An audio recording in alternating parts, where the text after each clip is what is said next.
Hey, good to see you again. Yeah, if you'll jump right here for me, because we're going to have all of us.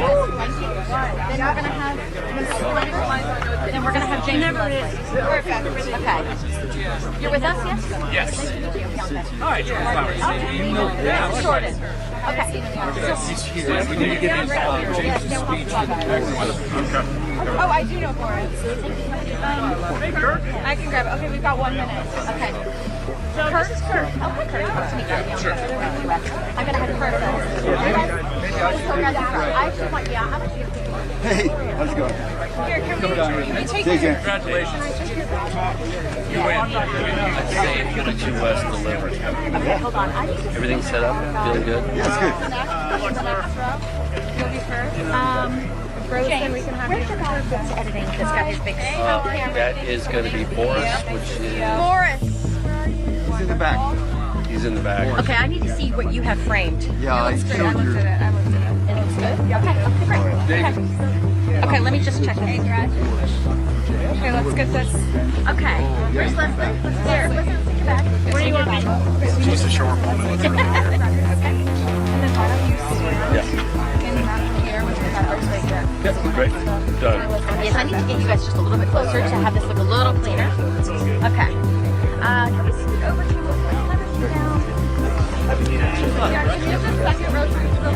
yeah. I have to have you guys move down slightly. I'm going to scoot you down just a little bit. Okay. Yes. Oh, okay. Okay, great. Sounds better? Yeah, it's better. Okay.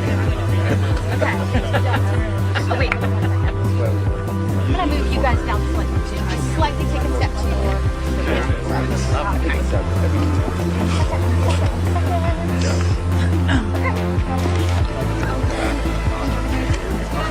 I think it's about ready to start. All right, guys. Here's the You good to go?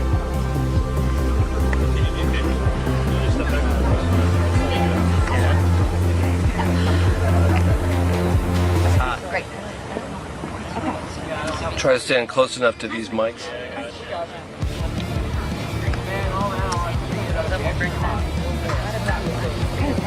You good to go? Yeah.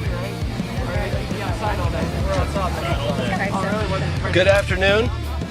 Thank you all for attending this historic event. My name is James Fox. I've been investigating UFO cases, now referred to as UAP, across the globe for over 30 years. And I've directed 7 feature-length documentaries on the subject. What's the biggest wow that you've seen, Congressman Burgess? Well, since you bear a striking resemblance to Steven Spielberg, I'm going to answer this. But Matthew McConaughey is going to play Tim Burchett in the Tim Burchett story, okay? I just want you to know that. I can't talk about it. That's the problem.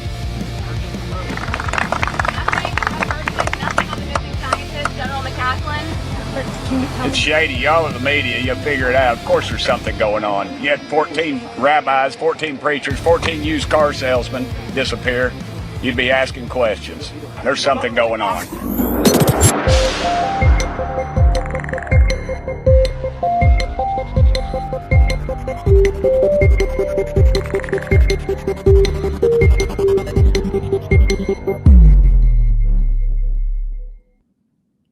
There's 22 rabbis and there's 15 chickens missing.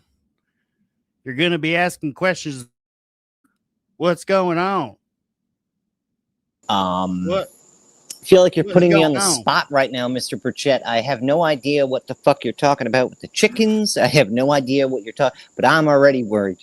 I'm in. Hop on the skateboard. Let's figure it out, buddy. That's what he should be doing, skating to find the scientists. What is going on? I mean, how come all these people way up are like, yep, something's going on, and nothing? We're not hearing about any investigation or anything. In recent years, scientists. Congress has held multiple public hearings on UAP. I just don't understand it. As we get going here on today's episode, thank you all for tuning in to the Gabriel Speaks podcast. If you're on YouTube, please don't forget, like the video, subscribe to the channel. If you're not already subscribed, all that kind of stuff helps. We are doing a UFO episode today because 2 days ago, I don't know if you knew this, but 2 days ago, we got disclosure, Flak.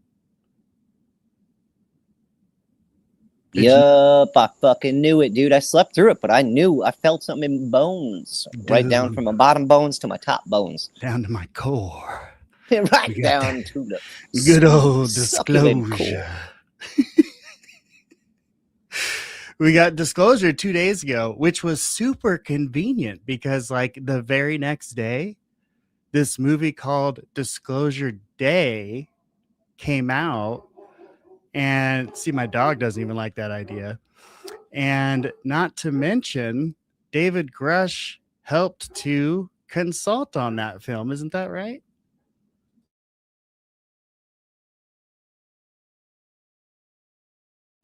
Apologies, I was reposting the space. I appreciate it.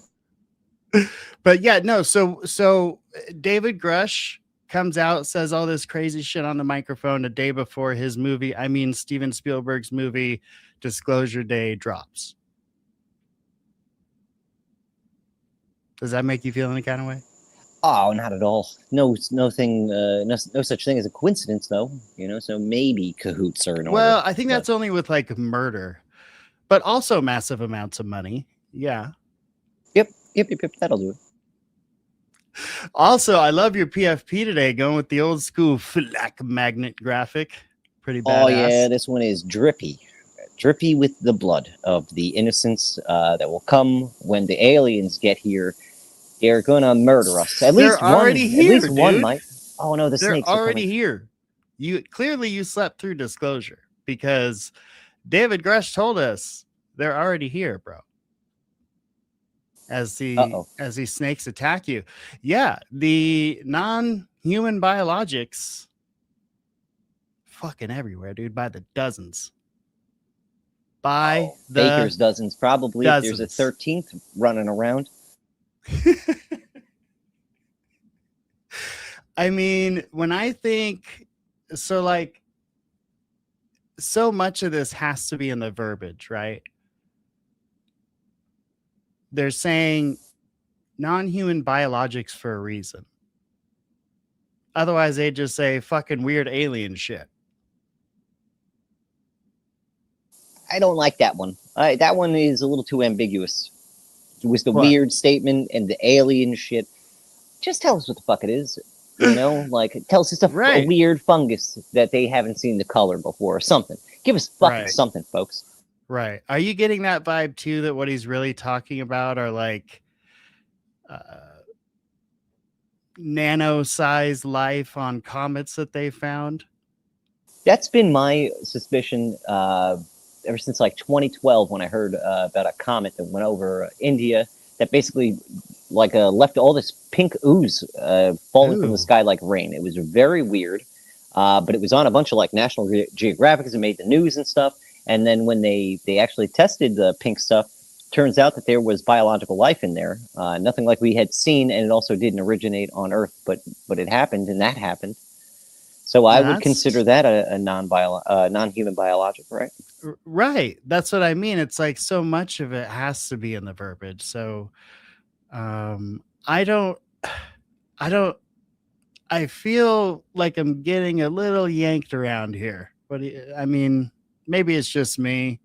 Maybe it's just my reality, but it definitely feels like this is the same kind of shit they did before when there were big pushes for disclosure, right? They made everybody think like this real thing was coming, and then they march out a guy in an alien costume. Yep. I'm still upset about that. It was Arizona, right? Yeah, the Phoenix Lights. It's just like this thing that they do to make you a joke. You're the butt of a joke. To even believe in this stuff, to even think that there's something there to investigate, you're the butt of a joke. At least for his sake, I think what was it, the mayor or the governor who popped up and made the statement like a bungus. I think it was like 20 years later or 15 years later, he actually came out and apologized because he got so much shit and he actually felt bad because that was an anomaly that all of Phoenix pretty much saw. Yeah, we talked about that before where like it was some Netflix documentary or something where he came out and said, Let me turn on the chat, by the way, in case y'all have. If you have questions, live chat is open. If you have thoughts, comments, questions, concerns, all that good stuff, let us know what you think about this. What's funny is, as we saw there in the warm-up video, I like to call it, we saw them getting ready, and literally they had like leased this little space for X amount of time so they could have Capitol Hill in the background. This wasn't inside Capitol Hill. This was outside Capitol Hill on some rented chunk of land. And they had, the buildings in the background, and it was James Fox. He introduced everyone, so I assume he was maybe funding it, possibly. And then, it's just the same shit we've heard from them before, time and time again. The only reason we hear the couple of new statements out of David Grusch that we do hear is because he gets bombarded with questions towards the end of it. And I don't know, have you taken the time to watch this press conference? No, I have not had the time, if I'm being honest. A lot of Who does? Things going on. A lot of other wacky things going on. I had an alien wake me up this morning. Oh, man. Very odd. He had a big face, little hands. Was he bugging you for cereal? Eggos? Yeah. What? Actually, he was bugging me for everything. He was like, Dude. man, take me to your leader, then take me to your dealer, then take me. I was like, I what don't am I know the now, leader. fucking chauffeur? Am I your chauffeur? Take me to your leader, you little bastard. I want to meet your leader now, sir. Let's flip the script. Okay, so yeah, no, you're totally right. Like, who does have time to watch this? And here's like one of the more infuriating things about trying to figure out what is flying around in our skies is that every time we take two steps forward, we take 3 steps back. I feel like the UFO files coming out, what did come out was slightly 2 steps forward, maybe 1.5. But then I feel like this fake, whatever you want to call it, press conference is like 3 steps back. All of a sudden, we're talking about, multiple dozens of species, dude. Like, what are you talking about? Or this is what we're talking about? I think so. I don't like this shit. Right, like this kind of stuff like really grinds my gears, and it's because this is like the research. It's the same thing we have with the Epstein shit, right? Mm-hmm. Like you have real no shit investigators, which I'm not applying myself to. You have real no shit investigators who are not with the DOJ, not with this, not with that have actually done a rough shot through these files and haven't been able to. I guess tied into anything tangible for a lawsuit under the DOJ size, right? Now we have basically the same exact thing happening with the whole UFO timer is thing. going off, by the way. Oh yeah, no, it's my microwave. I'm trying to like get Flak's a bit of under a coffee bridge going. right now, putting clay. I've got the dolphins with me. They're doing the dirty work. Hell yeah, that's what you do. Who is the guy that was having sex with the dolphins? Who is that guy? You remember what I'm talking about? Yeah, but I don't know if it was him. I know that it was he had built like a whole apartment with the bottom submerged in water so that the dolphin. I think they're coming out with some documentary on him, I think. Yeah. Yeah, there's already a few out. There's a couple out there discussing this. Like, you can go figure out all the information before the new doc comes out. But it was like one of the females that was doing the tests, and like, I believe the dolphin tried to commit suicide after like the program was shut down after they found out that she was giving HJs to the dolphins. It was bad news, dude. Real bad news for the dolphins, for the women, for everyone involved. I mean, at least you don't need lube, right? You got plenty of pretty much exactly there. Just with the water and the splashing and the. Yeah, I mean, when you're making the proper stroke, right? They're gonna let you know. I guess you won't be bitten at that point, or maybe they are biting you. I don't understand the logistics of any of this. There's some loud little bastards. All I know is it happened. It happened, and it was bad news, buddy.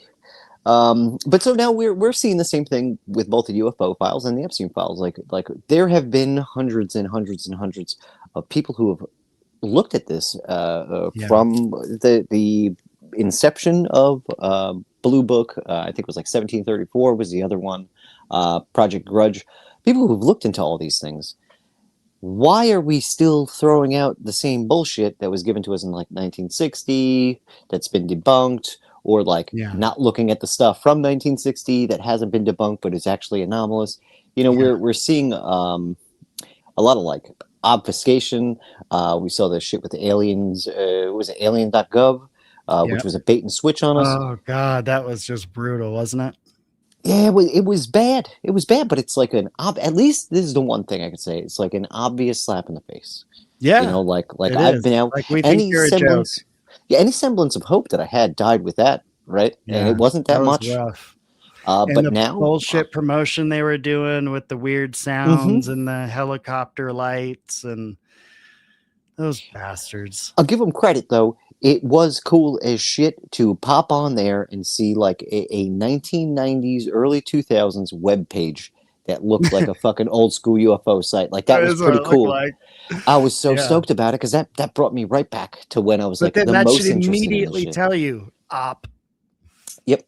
When it's something that you really, really want, and they're telling you they're going to give it to you, and then you slowly see behind the cracks in the facade. They're jerking the dolphin. They're jerking the gherkin, and it's not a good one, folks. This is a sour, terrible one that we want to avoid. But yeah, it's awful for us. Anyone who cares about the subject, this is just a spit in the face. Grusch even mentions Epstein files in this conference in kind of an interesting way. So we're going to go through the highlights. It was only like 30 minutes long, y'all. So we're going to go through it. Now, Grusch mentions a report towards the end of the interview. I've gone, located said report, mentioned pages, and I've got those together for us to take a look at tonight as well for you all, because we love you guys. We appreciate you hanging out with us. So we're going to give you what information we can find, of course. Another interesting thing he talked about was this, how like billions and billions and billions of dollars are being lost to these unacknowledged special access programs. Like when you see the Pentagon get audited and there's a $5,298 paperclip, this is why, because that money's going somewhere else and they're not telling us about it. And Moskowitz makes a really good point. He says, you know, when we went and we got bin Laden, we did that with secret aircraft that was not funded through the Congress and was developed out of Area 51.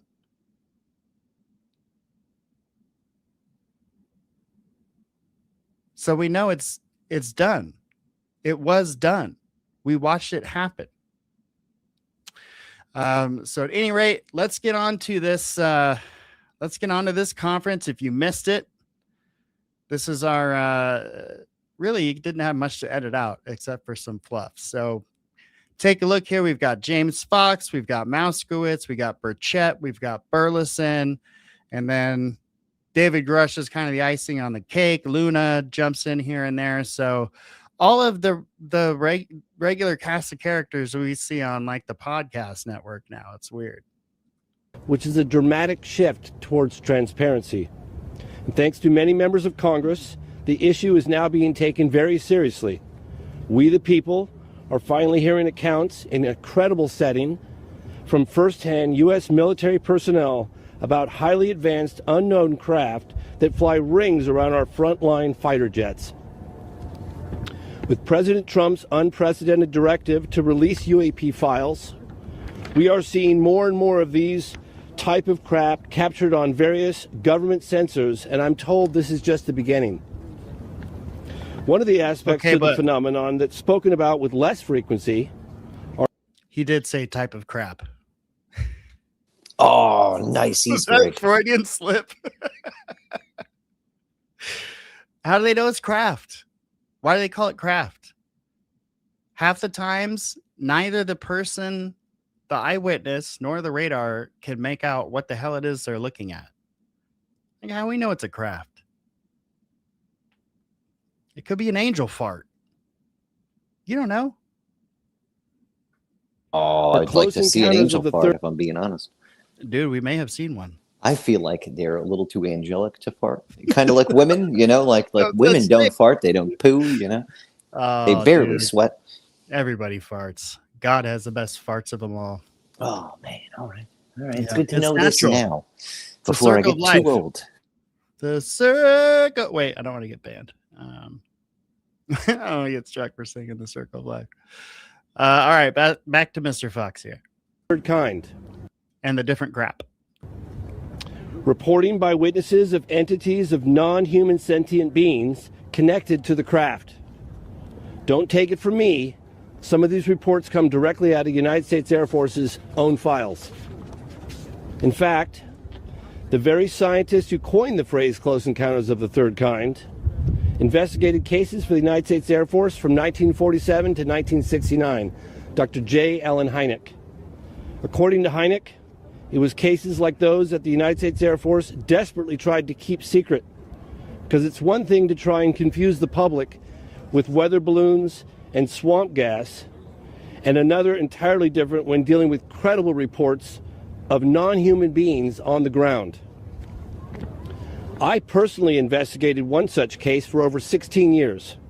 The case occurred in Varginha, Brazil in 1996 and involves dozens of first-hand reports of UAP and direct contact with living, intelligent, non-human beings who, according to multiple Brazilian witnesses, were flown out of Brazil to the United States in January of 1996.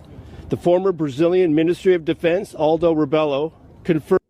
I told my wife this earlier and she kind of cracked up. I said, when I was watching this and recording, I said, oh my God, like James Fox is literally going to have, my name is James Fox and I investigated Varginha on his tombstone. Oh, can you imagine that's what ends up on your tombstone? Something that could be mistaken for vagina misspelled. I hope I don't end up there. Why do you think they misspelled vagina on this man's tombstone? I wonder if he gets defensive when other researchers look into it. It's like, stay away from there. That's my turf. Oh, man. What a world.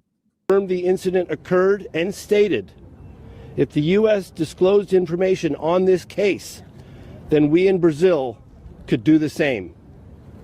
Mr. President, I'm respectfully requesting that you declassify and release all files related to this case and others like it. We, the people, have a right to know. Reality should not be classified. Thank you. Hi, everyone. Thank you for being here today. And I just want to say, especially for the members standing behind us, as you know, this Congress, we were given permission to stand up the task force on declassification of federal secrets. Many of our colleagues did not believe in this up until really the videos started coming out. And had it not been for the efforts of Representative Burleson, Burchett, Moskowitz, and the countless of other members who have backed us in this fight, you probably wouldn't see some of these files and videos that are coming out today. But it doesn't just stop here.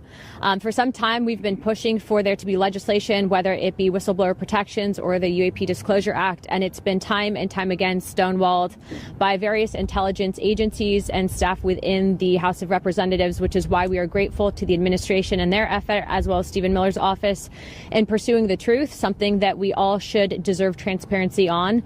And so our next call to action will be that we are meeting with the White House. We are requesting that whistleblowers receive temporary immunity or permanent immunity, and if they are able to divulge whether it is locations of craft and or advanced technologies. As you know, this is something that we are all wanting to know the truth on. So a couple of things. One is, yes, I think legitimate whistleblowers need to be taken care of. I think that's like of the utmost importance. Whether you believe what they're saying or not, when I heard the story, Matthew, help me with his last name. Matthew Brown? Yes, when I heard the story Matthew Brown had about the Immaculate Constellation and how when he took that information to the senators, there was literally like no organization in how they were going to handle the situation.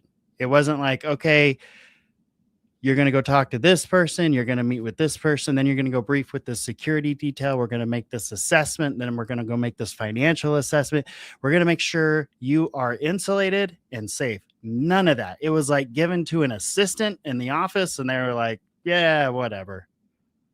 Like, are you? So they're on there talking about this, but in their own offices, they don't have a system for this. That's frustrating, number one. Number two is, I hope they get a system, because they're out there asking these people if they know where these reproduced craft are, that they come in and tell them. Are you really legitimately going to be able to protect them? I don't know, buddy. What do you think? I don't think they can. If I'm being honest with with everything, like and now this is all hope gone. Like I said, I don't think they can do shit about it, right? Like just as far as the protection for some of these go, and that's as it stands right now. Just simply because we had members of the military very high up within very secretive programs that just ended up missing, right? And 13, 14, 16, 27. Right how out many of their scientists own are we up now? neighborhoods with fucking cameras everywhere. So I don't see this boding well for the whistleblowers. You know, like hopefully they got their own dead man switches and they worked out their own plan, because clearly the government, even if it wanted to, couldn't do shit with what they have right now, or with at least the operating procedure they're going with. Man, it's so crazy, dude. And yeah, they're about to talk about it here in a minute, in a couple of minutes. The whole Matthew Sullivan thing, that investigation is still quote unquote ongoing, so they can't talk about it too much. But David Grusch outright says Matthew Sullivan was a member of the Legacy UFO program and that they served together in active duty in the Air Force. So I don't know if that means David Grusch was part of the Legacy UFO program and that's why he's so passionate about this. I really don't know. I one time I did request information trying to find out, because David Grusch told that story and it got passed along that one time when he was going into a skiff to give secret information, that he was threatened and that he informed the proper authorities. But like, I tried to confirm that information and they were either unable or unwilling to. So like, you can't even find out that. And also I always wondered, like, why would that one time prevent you from going in later and talking about what you needed to talk about? I mean, maybe I just don't understand the technicalities of the skiff, but it seems to me like if you could go in there today and talk, then you could go in there tomorrow and talk. I don't know. Well, we saw how quickly Luna was willing to reschedule for Lou Elizondo when he had his skiff flu. You know, Right. Yes. Then like I love what Psionic just said in the chat. They can't even keep fucking drones from walking off these damn bases, dude. Fucking Psionic coming in with a absolute banger of a With fucking the comment. Hell yeah, dude. I love it. Yeah, dude, it's interesting. And here they are saying, if you know where one of these craft are, and if this is real, and you work on these craft, you know people get killed when they try to talk about it. That's just what happens to them. What on earth would make you think these people are equipped and could handle it? If I was in the position that some of these whistleblowers are in, I'd have zero fucking faith. Man, Like they're also not dumb, right? Like these are intelligent individuals who that's were how they got within the the jobs they military. got. Yeah, exactly. Right. So like if we can see the writing on the walls, I'm pretty sure they saw it like 15 years ago. You know, Yes. so I'll give it up to them. The legit whistleblowers that actually have something to say, like I'll give them props, man. Shit's dangerous out in these streets. Yes, yeah, absolutely, bro. Absolutely. And again, without your cooperation, we wouldn't have been where we are at today. And so thank you. I'd like to now introduce Representative Eric Burleson. Thank you all for being here today. I want to first begin by thanking everyone that's here, and I want to thank my colleagues behind me, this task force. We could not do this without the incredible leadership of Representative Luna and my colleagues on the team. We also wouldn't be here today if it weren't for the brave men and women who have come forward as whistleblowers, who have plowed that soil. We wouldn't be here without these individuals. And we also wouldn't be here celebrating the victories that we have were it not for President Trump. We finally have a leader that the American people can trust to challenge institutions that have grown far too comfortable operating without accountability. For decades, the American people have been treated like children, told that our government secrets that they don't get to know. Don't ask, don't expect answers, just trust the process. Well, the American people are done with that answer, and I'm done with that answer. Over the last 3 years, we have made more progress on this issue than at any point in modern history. We've held hearings. We've reviewed Russian and Brazilian records, including a formal FBI inquiry into the '96 Varginha incident, where witnesses alleged the Brazilian military captured non-human entities and craft and buried the truth. Today, Aldo Rebelo, who was the Ministry of Defense at the time, came forward and admitted that this event was true. We've sent targeted inquiries into MIT Lincoln Laboratories, MITRE, and every government agency that's been connected to UAP. We've worked with lawmakers across 4 continents. We've sought answers on cases like Matthew Sullivan, a would-be whistleblower whose tragic death deserves far more scrutiny than it has received. We've obtained video evidence, including the MQ-9 footage of a UAP incident off the coast of Yemen, delivered to my office through what can only be described as a Tom Clancy-style dead drop. Someone felt that they had, now think about this, someone felt they had to secretly hand information to an elected official, a member of Congress. Why would anyone fear bringing information to Congress? Boy, is that not what we were just talking about? The only way they feel safe is anonymous. Well, that's the only way to remain safe in the field. Like, I don't know. I also don't ignore all the claims of people getting now it's called gang stalked, but like back in the day, it'd been like approached and then harassed and then continually followed by whatever Men in Black were. You know, whether that's NHI themselves or just some kind of shadowy agency that really enjoyed intimidating the shit out of people. Well, now you sound like you have you heard a recent story or something? There's been rumblings of certain things going on with some of these people getting fucked with, or like I just don't know how much of it I'd want to spread. You know, if it turns out that's bullshit, you know, I don't want to spread misinformation. But I still clock these things, you know, and I go, okay, all right, this is a pattern. This is the operating procedure. To the ground. Mm-hmm. Yeah, for sure. Well, I look forward to hearing more on that, because that's, you know, oof, that's the shit I can't stand. They shouldn't. We are no longer asking hypothetical questions anymore. Congress is requesting specific records and videos. These agencies and contractors know that they exist, and we're going to get them released. We continue to receive credible claims of recovered craft and reverse engineering programs that may have operated for decades outside of any oversight. Those claims point to specific facilities, contractors, records, and people. Congress has a constitutional duty to follow them, and that duty does not vanish because someone stamped a document classified 30 years ago. It does not vanish because some bureaucrat says so. It does not vanish because a program has become so compartmentalized that even elected officials are expected to look the other way. The Constitution gave Congress oversight, authority for a reason.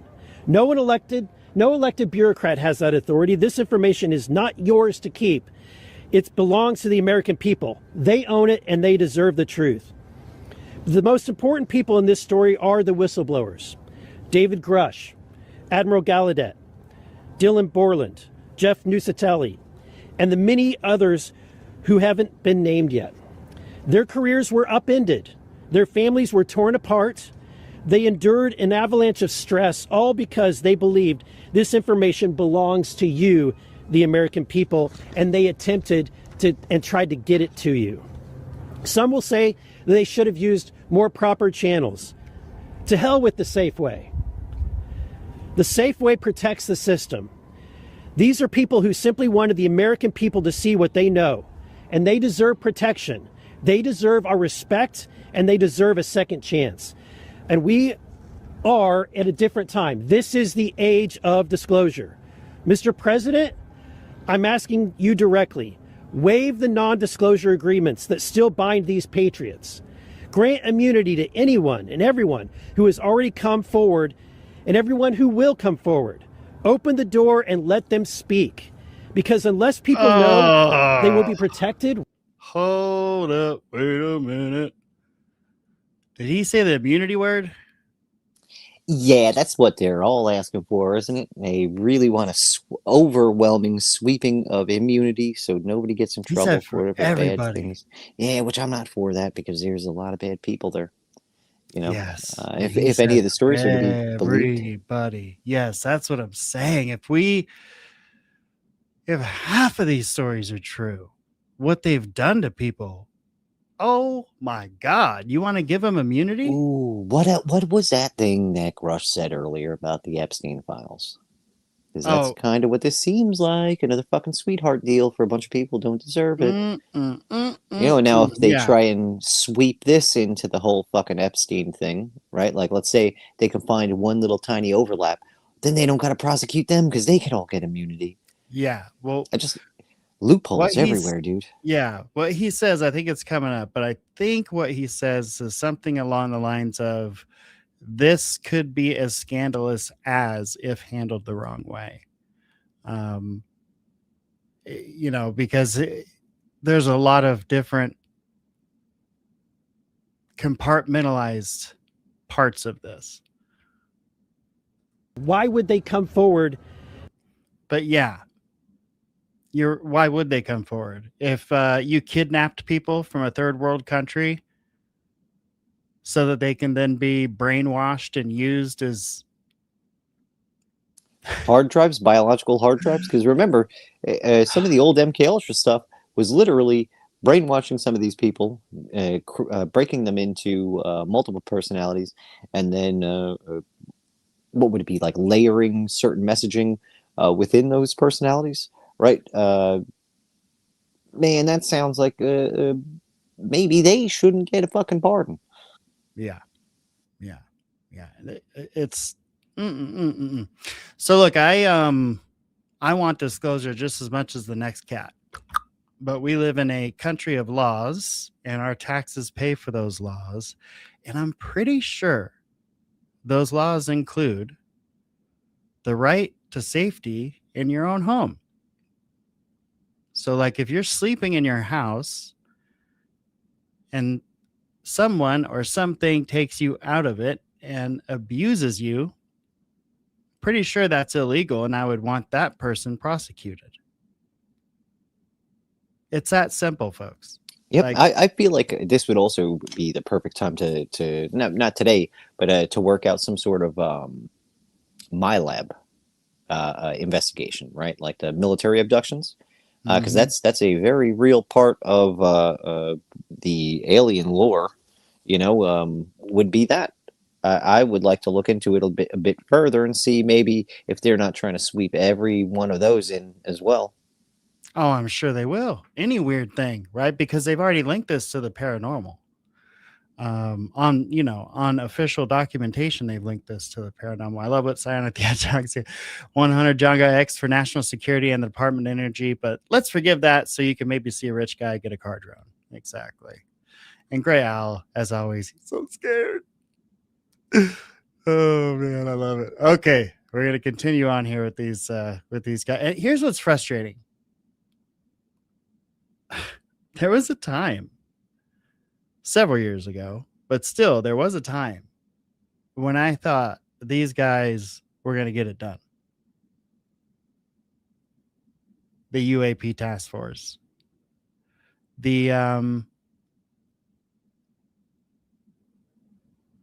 UAP Act failed. Well, the first time it passed, but they put a bunch of restrictions on it. And the last 2 times, it's just failed. And they gutted it the first time, so it wasn't doing anything for us. So I don't know. You know, seeing these guys gathered up on a lawn, screaming at the boss, I don't know. I don't know if it's going to get it done. And step forward otherwise. It is time that we flip the script entirely as well. It has been said by people in positions that know that even presidents have been kept on a need-to-know basis, that Navy pilots, admirals, and generals describe programs to senior officials that commander-in-chiefs were never briefed on, career bureaucrats who view presidents as temporary help, here today, gone tomorrow. That is not classification. That's a constitutional crisis. Transparency must be the default in the United States of America, and it should be required for those with knowledge to come forward, not wait for us to ask. There must be real penalties for officials who knowingly withhold information from Congress. Playing dumb is no longer acceptable. Hiding behind classification is no longer acceptable. Isn't that talking out of both sides of your mouth? Yeah, I was just going to say that. Like, didn't he just talk about sweeping immunity, and then now he's talking about replica? Like, how do you have a sweeping immunity that like encompasses all, and then you still have accountability? You're preventing accountability. Is exactly what you're doing. Man. Yikes. Mr. President, you know that the agencies lie. You know that firsthand. They have lied to you. They have lied about you. They do not cooperate easily, and they never have. This is the moment. Use the authority that you have, Mr. President. The American people are behind you. And to everyone listening today in government, working for a contractor, retired, anywhere in the world, come to Congress. Come to these group of people. We will work with you. This is a worldwide call for action. And what you know, and help us please release every record, every file, and every piece of information. The time is now. Thank you. And with that, I'll yield to the general, Mr. Perry. What's that? Just be brief. Be brief, be brilliant, be gone. Well, it's good to be with you all, and it's great to be with my colleagues and people that want transparency in America. And just like my good friend, Mr. Burleson, Representative Burleson, said, this isn't the government's information. Unless there's some kind of national security element that's going to imperil our safety, this is our information. We should have it, every single bit of it, and you shouldn't be crazy, and you shouldn't have your reputation destroyed because you want to disclose. This is our government. This is our country. This is our information, and damn it, we demand it. God bless you. Thank y'all. My name's Congressman Tim Burchett, and I know y'all got up this morning and said, "Dadgum, I hope I get to stand out in the heat and listen to some redneck talk and for too long." Well, I'll keep it short. I am a redneck, proudly. But it's a pleasure being here with you. I want to first salute the bravery of these folks standing back here on the back row for their guts. This country was not created by a bunch of meek pansies. There's people that took a stand, and these fellas took a stand, and thank y'all so much. I really appreciate that. I appreciate my colleagues in Congress. I even have to say it, I have to appreciate my friends in the media today, so there you go.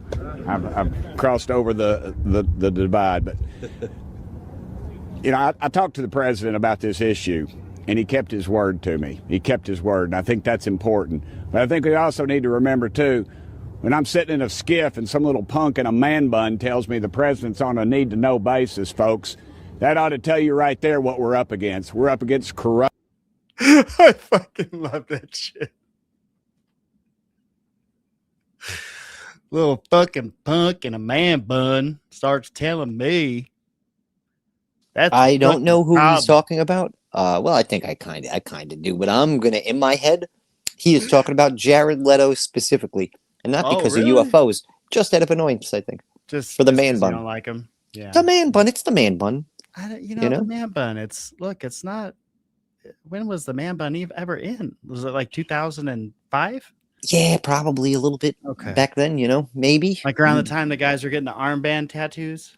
Oh, Remember well, those? listen, The I've got the sleeve was okay. It was 45 like of them. I've got full sleeves of barbed wire, just rows of it going down the arms, going down the legs. I got them on the legs. Yes, leg sleeves. Yep. Hell yeah, brother. So I ain't no little punk with a fucking man bun. Corruption. We're up against a cover-up. This thing's been covered up at least since 1947. Dadgummit, the public deserves the right to know. It's your dadgum tax dollars. It's not about little green men or flying saucers. It's about what are we spending all these millions and possibly billions of dollars on that these idiots tell us don't exist. And then yet we turn right around in the skip and then they tell us they do exist. This is a cover-up. You all know it. We know it. We demand the answers, and dadgummit, we're going to get them. Look, we got one or two. I like him so much. Please Why do I like him about so much? I know about the politicians. I know about the congressmen. I know that they are mostly inherent liars, but boy, do I fucking like him. Dadgummit, I think this guy is awesome, and I'm shaming myself right now for falling for it. Why do you not like the fact that you like him? Well, because I feel like I'm being rused again, cleverly rused by these charlatans with a smooth southern drawl and the ability. To all of us, right? It does happen, but this guy seems all right, and I'm gonna offer him the benefit of the doubt that he's not a suck. But because of that, I still have in the back of my head going, he's a politician, but he seems all right. He seems all right. I like him. I fucking hate I like him, but I like him. That's the thing. They all have to play that game to a degree. It's what an impossible job to try to keep thousands and thousands and thousands of people happy when usually they're pitted 50-50 on everything, all the major issues. So yeah, you got to be able to bullshit. He makes up, well, not even him, but him plus the other ones fighting for UFO disclosure. They make up maybe 15%, right, of what's going on. So he is the minority in the minority already with the cohorts trying to get shit to the public. But yeah, I wish that one of these guys just came out and go, I've been into UFOs since 1980. I've been looking, because then I'd go, this is the fucking guy right here. This is the guy. He's going to know all the old stories. He's going to already know that Doty's full of shit. I just. Well, you're not alone on Burchett. He's getting some love in the chat here. He was great on Rogan's podcast. Tim's a tool man, but I like him. And I agree with you. I like him too. I mean, as far as politicians go, I like him. We've all been let down. I think if we've had any faith, real faith in a politician, but I'm with you. I mean, as far as politicians go, he's up there pretty much tops on my list as far as the ones that are currently out there. Plus, he fucking skateboards, brother. It is not outside. Oh, yeah, he has his own skateboard company. I believe it's longboards, but still pretty fucking cool for his age to be scooting around like that. I know. I was like, he didn't throw a hip. I'd totally bomb a hill with his ass. That's pretty legit. All right, here we go. Let's let the man finish, dadgummit. Information that's coming out of Washington on all this stuff. Trust your gut. You know what's right. You know they exist. You know this has been a cover-up since before most of y'all been born. Thank y'all so much. Let's keep fighting for the truth. And thank you, Donald Trump, for keeping your word to me. And you all deserve to be in that skiff with us. We shouldn't be the gatekeepers, and none else of these jugheads up here should either. All right? Let's get at it. Thank y'all. Yeah, he's awesome. I love his fucking I don't care if he's across the aisle or not. He's one of the smartest guys I know in Congress, and he's one of my best friends. His name is Jared Moskowitz. Jared, come up here, brother. All right, that'll be used in my primary. Wonderful. Oh, excuse me. I hate his gut. Thank you. Appreciate that. Don't have a plastic. Please take it. Have a fucking good time. The correction for the record. Anyways, it's a pleasure to be here. It's a pleasure to be here with my colleagues. And let me thank the men and women behind them, not just for their courage, but for their service to the country. And that's what's changed. I mean, look, this conversation started years ago with people like the late Harry Reid, and then Marco Rubio and Chuck Schumer, and now my colleagues and many others in the House. But one of the things that changed is the quality and the caliber of people who are coming forward, who have served our military, decorated people with the experience, airline pilots, and the technology in our hands, and the technology that our military has. That's what's changed. And what's also changed is we started asking questions, very simple questions. And this is what got me interested in the topic. We would ask questions, and they would then push back. And we would ask more questions, and the pushback became more significant. We would try to put language in an amendment, in a bill, and they would oppose it. They would secretly go to the chairman of committees to strip that language out. And that became clear to us that they were hiding something. And so, listen, I don't know what the full truth is, but I know we're being lied to. And the American people know that also. And so, look, the time for disclosure is now. Disclosure today, disclosure tomorrow. We know about these advanced technology programs. We know they come out of Area 51. They did when we went to kill Osama bin Laden with an advanced technology helicopter that Congress never funded. There's trillions of dollars missing at the Pentagon. I mean, that's pretty ballsy. Like, you're like, we're going to kill the most wanted terrorists in the world, and we're going to whip out this silent helicopter that probably cost $1 trillion to make that never got a dime of congressionally approved funding to go do it. Oh, we're going to use 2 of them, by the way. And one of them crashed, so we're going to blow that up. But it is what it is. Pretty fucking ballsy. That helicopter is fucking cool, though. I've seen super cool. I've seen some of the silenced one because they've got ones that are, I wouldn't say they're available for commercial, but we know about them in like outside the military community. So those things are cool. They have a super thick what is it, like sound dampening thing that goes around that whole rotor and motor right above the little canopy, whatever the hell you want to call it, like the actual helicopter bit that holds people. And that thing is fucking quiet, man. That's pretty damn quiet compared to the loud ass normal helicopters. Right. Yeah, I mean, they were able to land 2 of them and crash one of them and still get the jump on old Osama there. Even the blowing up of the thing was silent. I don't know how they managed that one. Dude, well, probably, unless they have more, they probably do have more advanced stuff, but I would think laser beams. No. It's this. It's actually a grenade you can use. You typically use it to like melt engine blocks, plasma or graphite. I can't remember. Magnesium. One of them gets really hot. Maybe magnesium. Yeah, but you primarily would use this. You wouldn't throw this at somebody. You would use it to like melt their engine so they couldn't get anywhere and stuff like that. Pretty hardcore shit. Can pretty much melt anything. And I'm sure they have a lot of crazy tools like that. Some of this, you ever watch this footage of the wars that are going on right now? Some of these weapons that they're using?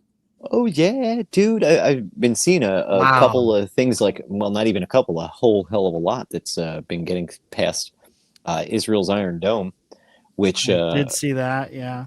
That shit looks crazy. Like, that's crazy. It is like supersonic. Then they break up into like 10 or 15 different projectiles too. Like, this shit is wild.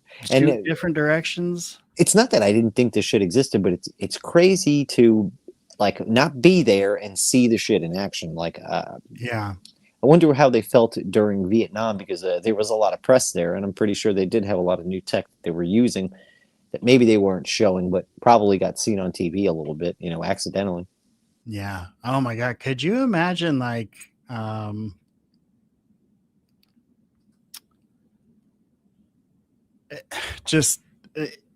they were, I mean, Vietnam was like just a lot of carpet bombing, right? Like they were just letting loose. And then they also did some chemical stuff in Vietnam, didn't they? Like the napalm. Orange, the napalms. Yep. Okay. Yep. Wow. Insane. Okay. So here's Moskowitz. I don't think he goes on for very much longer. Where does that money go? What? Okay. Yeah. Now, this is what I thought was this is where I don't know if like I'm just crazy or if I'm really seeing patterns that I think are strange. And Leslie Keene, so you have all these whistleblowers up there, and you have the members of this UAP task force, and David Grusch, who works for the UAP task force. But then Leslie Keene was a journalist. Like, why is she on that side of the microphone? Because she wrote this article in 2017, I guess. But here, watching her, it's almost like she takes that as like, oh, this means I'm legitimate. I wrote this 2017 article, and now I'm telling you that the biologics are more important than the craft. And she pretty much literally says that right here. And I just find the whole thing kind of strange. How would that be though? Like, let's just break that down a wee bit, right? Because maybe for disease and things like that, quite possibly. But wouldn't the disease come from the actual alien itself? So you're making just a vaccine for the fucking alien, well, for yourself from whatever pathogens are on whatever biologic, right? Yeah. And I would assume the tech would be the biggest, baddest thing that you'd want, right? Like even if you have to, what's it called? Reverse engineer it and spend all that time giving it all over to scientists. Why state it like that? Yeah. Why like I don't know. The tech to me would be like until you can be robust enough to even handle any kind of biologics. Like I've heard countless stories about just some of the people who were around like the Roswell thing when they supposedly found some bodies. And they didn't know what the fuck they were doing. They were consulting with the morgue technicians to try and figure out what they should even do. Yeah. You know, that doesn't sound like an intelligible fucking. That's like in the National program, Archive. Right? That's not like some crazy shit. That's like in the National Archive, folks. That's like a good old boy. You know what I mean? Yeah. He's not on there for fame or whatever because that went nowhere. You know what I mean? It went to who showed that? It went where they wanted it to go. Yeah, I think it was like Stephen Greer. It ended up on some of the. Like for, I think it was Unacknowledged. It ended up on the interview reel where it was just 10 hours of all sorts of different interviews that he had with like a military whistleblowers. Stephen Greer did a shit. Like as much shit as anybody wants to talk about him. He was the first to really get this into Congress. He was the first to actually have politicians look at this shit. And then because I know that you had Richard Dolan, Michael Schratt. There were a few guys doing the interviews, but it all went. Maybe not all of it, but most of it went right the fuck to Stephen Greer. You know, just wild where this fucking whole thing goes, and even crazier that they're now stating that we don't care about the tech. Fuck off. We want the tech. You can play with the biologics. Give it to us. You know, the people. Give the people the tech if you don't care about it. Yeah, my feeling has always been like, well, we need to understand, like, you need to break down for us what the craft is and like what this is that we're dealing with before you start talking about the biologics are more important. We don't even know what the craft is, right? I mean, we know from like witness accounts, but they're very sparse.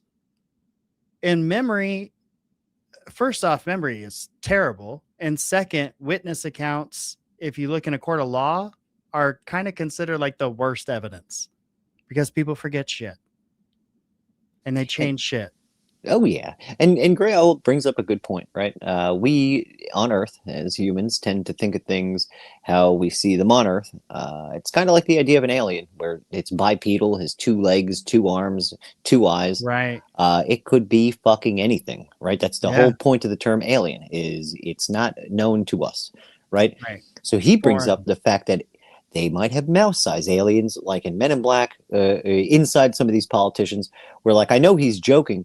But we're assuming these things are fucking giant, right? They could be any size. But we see it a lot in anecdotes in cartoons where you'll have a very small, like microcosm of a planet. You know what I mean? Even Men in Black shows that, and like the galaxy that was in the cat's necklace. We're looking at things from earthly standards, earthly physics, earthly this. We could be, I guess, ignoring the fact that these things could be microscopic if they wanted to. If they can control half the shit they can control their own size theoretically, right? That would be my thought. Yeah. What would be the benefit to being so small? Like maybe you could navigate through space-time easier? Well, think about the drone incursion, right? We were not seeing anything. We weren't seeing balloons. We weren't seeing this, that, and the other. I see what you're saying, yeah. Right? Because we weren't going for the proper speed. We weren't going for the proper size.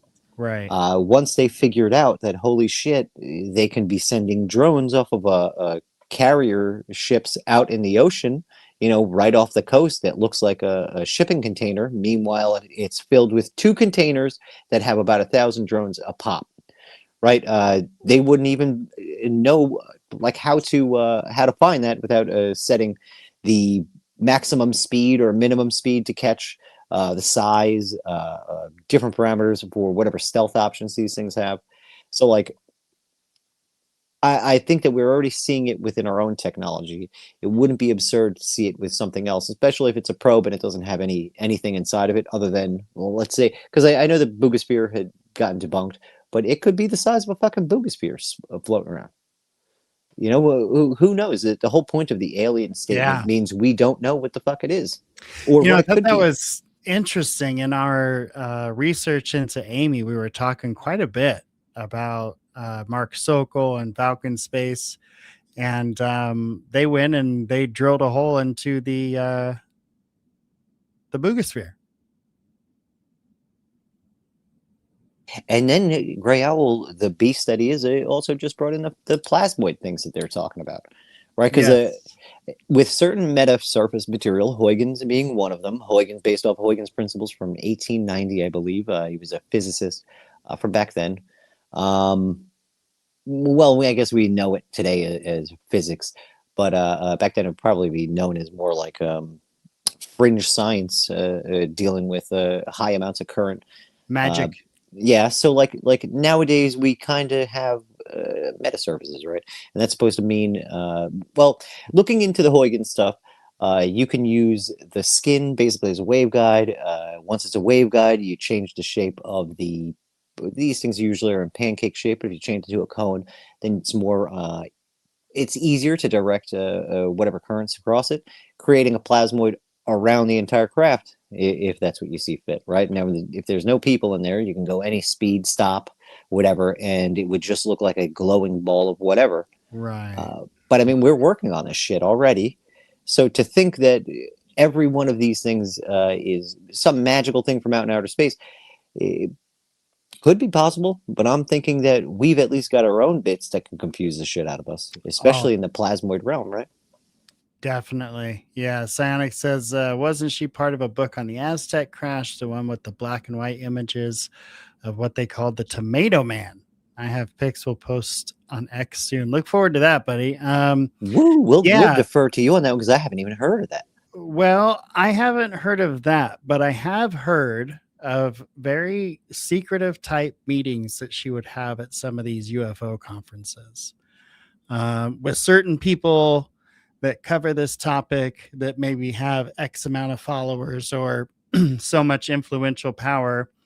She would have these meetings with them after these conferences, these dinner meetings or post-dinner meetings. I think it was a dinner meeting where she would proceed to tell them the end of the world is coming. I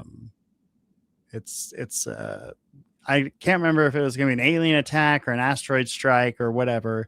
But essentially the end of the world's coming very soon. Very soon. Wish I could say I was making this up, but I'm not. That was reported from people that actually sat in on those dinners. There's actually a calendar we could look at known as the Aztec calendar. No, I'm kidding. Although that does say cataclysms are coming every other weekend. You know what I mean? Those guys were paranoid, buddy. Yeah. But I mean, like we've seen the things that say the things are going to happen. The end of times. That will end us all. But yes, I don't know. I feel like we're quickly encroaching the end of that farce as well, because now climate change has gone out the window.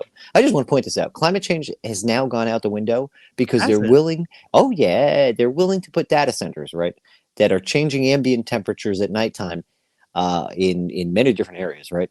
Daytime, same thing, noise pollution, all sorts of things that would totally prove the point of climate change, except they're causing the climate change with these things. right? Like you can't bring the temperature up 30 degrees in a fucking arid desert-like place and not expect there to be some bad things happening, like atmospheric-wise. Like especially if they're pulling water out of the ground and it's going to be drier and more static in the air. You know, more.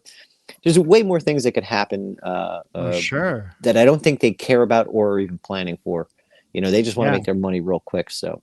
Yeah, well, China is putting them under the ocean to save money on cooling. Like, never mind the fact it's probably going to warm the water, but hey, that's Oh whatever. yeah, Somebody else's but at problem. least the very least they're thinking outside of like, hey, let's stop putting these on land, taking up real estate. Like, Yeah, I'll but if give you this to change the China. temperature of the ocean. They don't care about the people. They don't care about the ocean. They don't care about this. But they at least think things through enough to where they're like, oh, let's not kill each other, meaning other political members within the country. Right, You know, like right. over here, it seems like they're throwing everybody under the bus, trying to make as much money as possible before something happens. You know, I don't know what the fuck that could be, but it really seems like they're all working towards an end game, and that end game is a lot of money in their pocket. My name is Leslie Kane. Oops, forgot to change the screen. Here we go. I'm one of the reporters who wrote the 2017 New York Times story that fundamentally changed the conversation about UAP. Okay.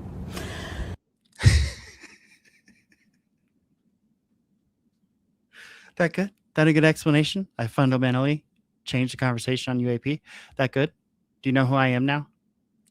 In the years that followed, members of Congress met with Navy pilots and received classified briefings. Some came to realize that the observed objects were highly unlikely to be American, Russian, or Chinese technology, but nobody would publicly confirm what they were. Then, in 2023, the conversation changed again. Former intelligence official and whistleblower David Grusch met with members of Congress, providing them with detailed information about covert government programs that he said possessed craft of non-human origin. This had been hidden from congressional oversight for decades. I was privileged to have interviewed Mr. Grusch extensively before publishing his story with my colleague Ralph Blumenthal 3 years ago. 6 weeks after the story broke, Mr. Grusch testified under penalty of perjury in an open congressional hearing. While under oath, he spoke about an ultra-secret crash retrieval program and stated that some craft contained specimens or pilots, which he called non-human biologics. The potential existence of another living, intelligent, advanced species has more implications for humanity than the recovery of technological hardware. Now, the conversation needs to shift again, with more of a focus on biology and less on technology. Having served for decades on the staff of Congressional Intelligence and Defense Committees, Kirk McConnell, who is standing here today in the back... Hold on. If we can pause for 1 second. More on biology, less on technology. It just clicked. What the fuck? Oh, her and Kirk are best buds.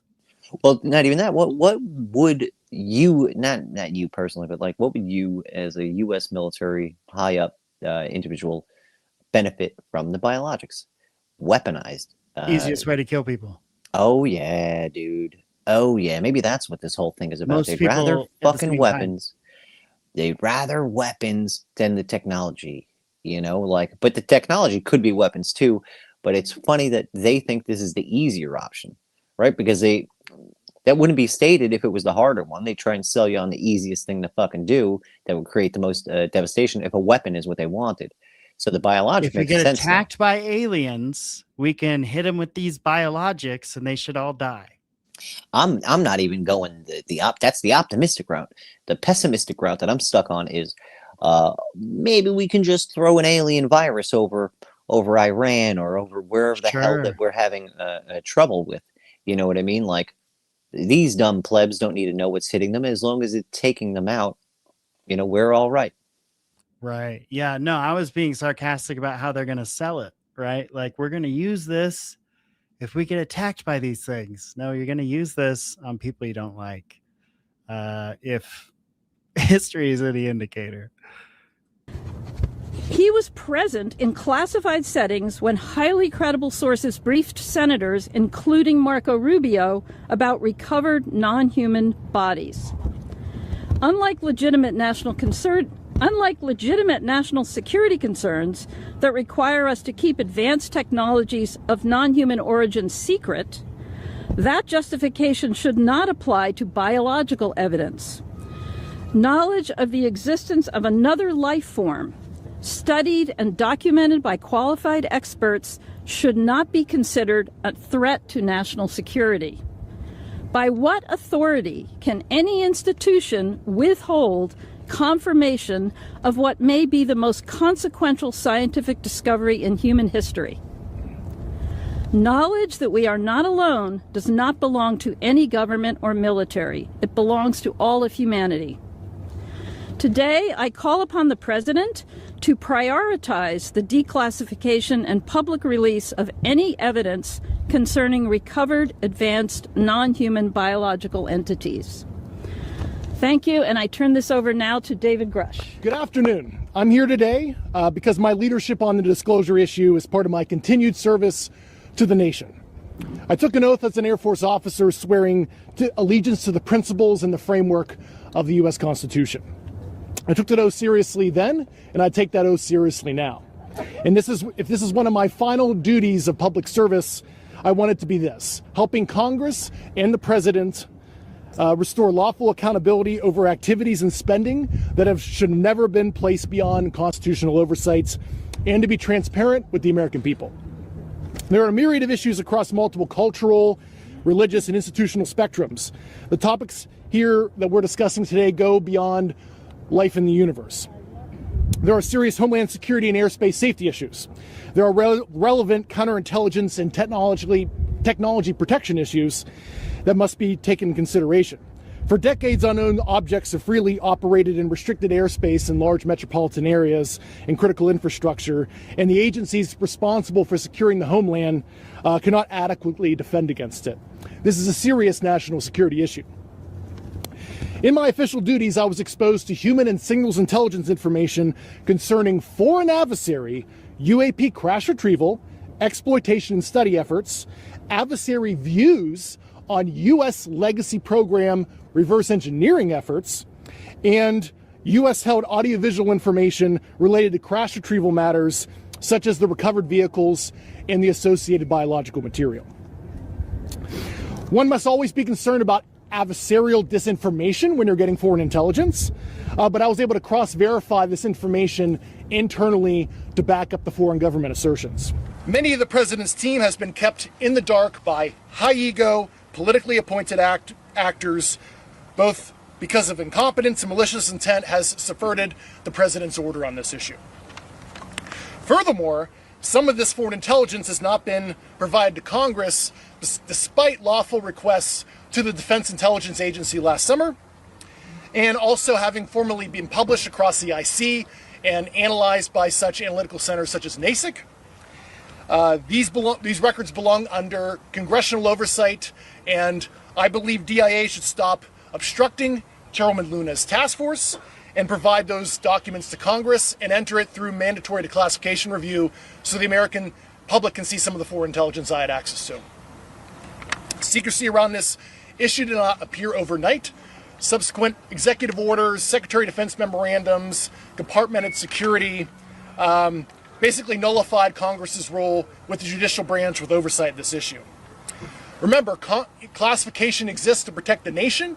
Executive Order 13526 discusses what can and cannot be classified.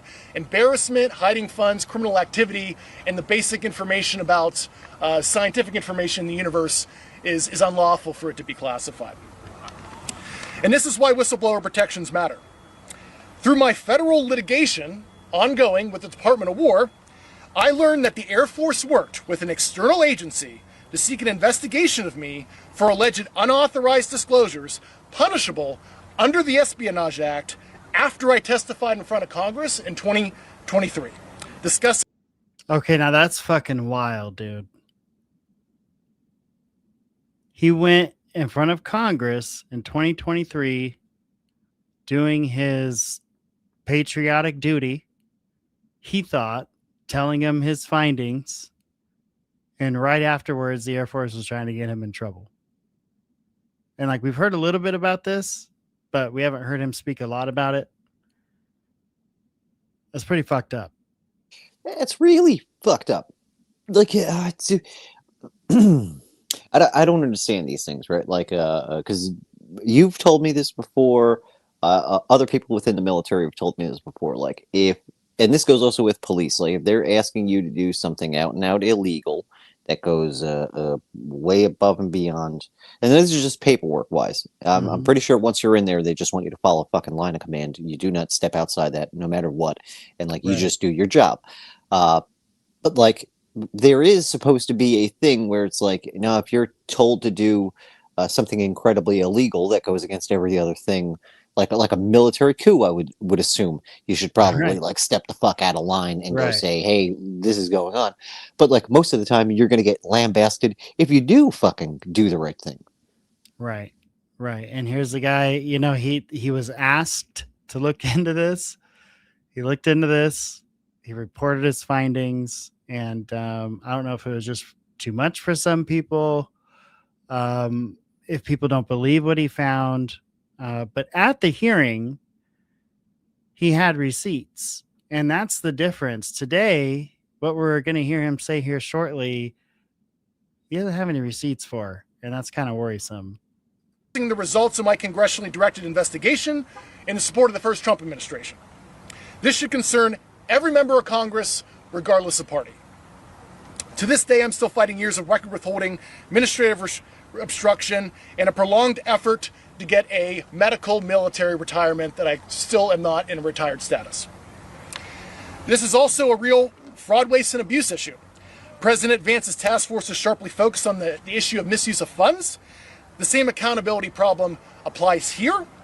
And during my investigation, I found slush funds to the tune of billions of dollars per annum for these activities. We cannot have one standard for the American people and another standard for the deep state that hide behind the veil of secrecy. President Trump has the authority to create an enduring legacy of government transparency, accountability consistent with national security protections. Disclosure should not depend on leaks. It should not depend on the public taking my word for it or anyone else's. American people deserve more than vague denials and selective releases of prior administrations, to include through troubled organizations such as ARA. I applaud the president's efforts and his promise to show true American leadership on this issue of massive worldwide interest, over 1 billion views on the File Drop website. So the time has come to stop asking the public to trust secret conclusions. Instead, provide an honest accounting of what it knows, what it's done, and what has been withheld. God bless America. I think we have about 4 minutes before they call votes to open it up for a quick round of questions. So if you guys can let's start with Real America's Voice. Great. I have a question for David Grusch. Can you confirm for us how many species? Recent reports have said that there are perhaps 4 different alien species, rays, Nordics. How many species are you aware of? I certainly don't have the compendium. It's a continuum from corporeal, bipedal type life to, you know, what I would consider like sentient plasmoid life. But there are several that the U.S. government is aware of. First question for you, Mr. Grusch. Okay. During the course of your investigation, it's been surfaced to the public that there's been a program by the name of Immaculate Constellation. During the course of your investigation, did you recognize that the infrastructure to support such a program for exfiltration of data from federal systems would exist? Yeah, I can't comment on the content of that program. I've discussed on my interview in Judicial Watch that was a National Security Council program. And the secrecy started in 1954 through an Eisenhower executive order that created that infrastructure. Thank you very much. Yep. Mr. Grusch, Christian Fisher with the Endless Voice. When you look at where we are right now in this moment for the disclosure movement, what's at stake here? I think the sovereign contract between the citizenry and its government. I think the institutional rot that the lack of transparency in this issue is possibly going to cause an untenable socioeconomic condition if the government is not transparent, akin to certain other. I don't want to say the Epstein files. That's a dirty word, but we could have that kind of scandal if we're not transparent on this issue. And do you have any advice for people who are new to the UFO topic? There was So basically, if we don't handle this right, it could be as bad as Epstein. I don't know if it'll ever, like, the problem is, like, they have good reason to keep this shit quiet for the reasons that they built this up over time, which is national security, right? Like, they get away with absolute murder trying to fucking get around things with that literally claim. Yeah. So, like, I don't see it too far out of realm that this just gets folded up into national security, kind of like the Epstein thing did. You know, like, I don't think people are going to be able to stand on the high horse that they did when it was like, no, child trafficking with Epstein. Yeah, that's absolutely fucking abhorrent, especially if the government had anything to do with it. The aliens, if you can adequately leave the abduction angle out of this and the MyLab angle out of this, and this is like on their part, if they can keep that from coming out, then all of this can just be swept right the fuck under the rug again with national security. Yep. It sure can, my friend. The UAP topic, you just really don't know where to begin. There's just so much misinformation out there. What is your advice to them? I would go watch James Fox's documentaries. I like the Disclosure. It's a great movie. That's a good primer. So, and I also, there is a declassified 1971 Australian formerly classified secret assessment that a couple years ago was put in the Australian National Archives. I encourage people to read page 7 through 16, and that was the Now stay tuned, because I got those pages coming up. nuclear branch chief of the Australian government discussing the U.S. cover-up and the involvement of the CIA back in the 70s. And that's actually a little-known document that is publicly available. David, question with the whistleblower, Matthew Sullivan. Is there anything that you know, or is there anything that ties into what is happening here today and with his testimony that never happened because he died 2 weeks, I guess, before? That's an ongoing question. Yeah, it's an ongoing federal investigation. They're leading up, but a lot of the stuff that started happening and picking up speed is just weird that it somewhat correlates to the disclosure efforts. What was he coming in to testify for? That would be a question for Rep. Burleson. David. Mr. Sullivan was on the Legacy program. I served on active duty with him in the Air Force, but I don't want to discuss details of his knowledge until the federal investigation is complete. Okay. Yeah, Joe? So, just for those that are maybe not so familiar, can you explain right now what the roadblocks are? What is preventing lawmakers, and if lawmakers want to accept this, from visiting locations that have been critical to reverse engineering or other things, that the knowledge is there, but the ability to go and see them is not. I'll take a stop at that. If Congress says we're going to go to Area 51, if Congress says we're going to go to Area 51, everybody says, go to Area 51, Burchett. All I'm going to get there is a good dadgum T-shirt, all right? The moving van's already going to be there. The problem you have is that these things have been moved into private entities, so they don't have a FOIA. I could FOIA Ford Motor Company, get her be, but doesn't mean they're gonna do anything.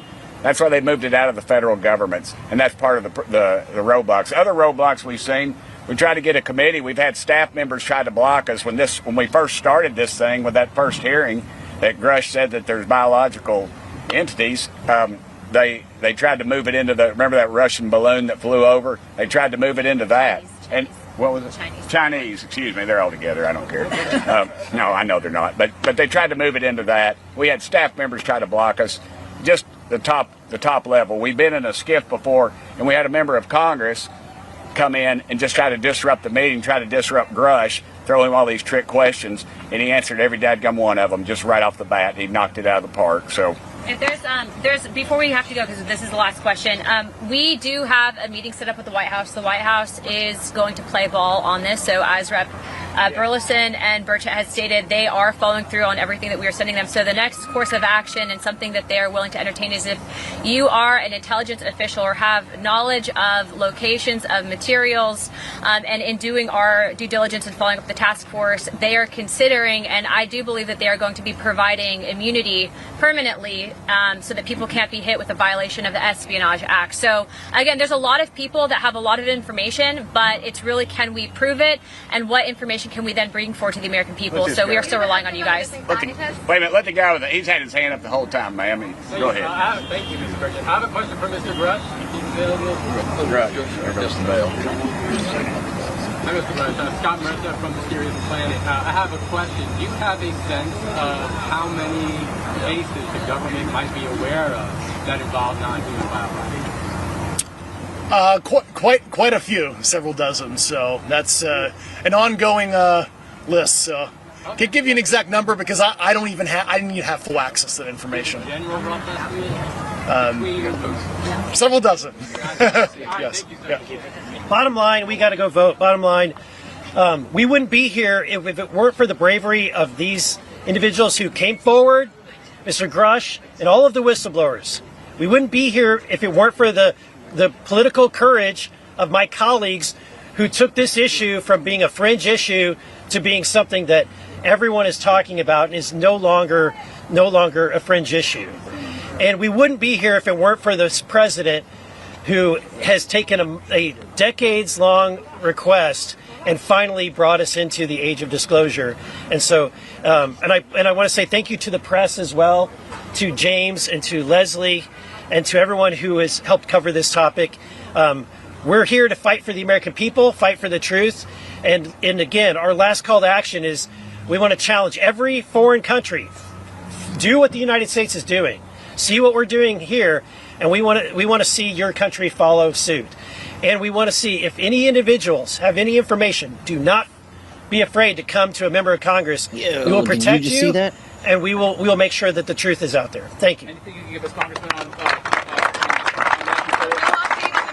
He just went to go handle somebody off camera for being a silly goose. I think I like Jet more. It's shady. Y'all are the media. You figure it out. Of course there's something going on. You had 14 rabbis, 14 preachers, 14 used car salesmen disappear. You'd be asking questions. There's something going on. What's the biggest wow that you've seen, Congressman Burchett? Well, since you bear a striking resemblance to Steven Spielberg, I'm going to answer this. But Matthew McConaughey is going to play Tim Burchett in the Tim Burchett story, okay? I just want you to know that. I can't talk about it. That's the I problem. watched that movie. The Tim Burchett movie? Yeah, with McConaughey. All right, we want disclosure. That's all you got to say. Man. Yeah, dadgummit. Dadgummit. Be a lot cooler if you did. Be a lot cooler if you did vote for disclosure. Be a lot cooler. I'll give it to him because I mean, they did enough shit, at least within Congress, to push the Epstein shit to at least some of those fucking files released. And I'm pretty sure there was already a contingency plan in the background that if one day they had to give it, you know what I mean? Like they should always have like 15 dozen plans.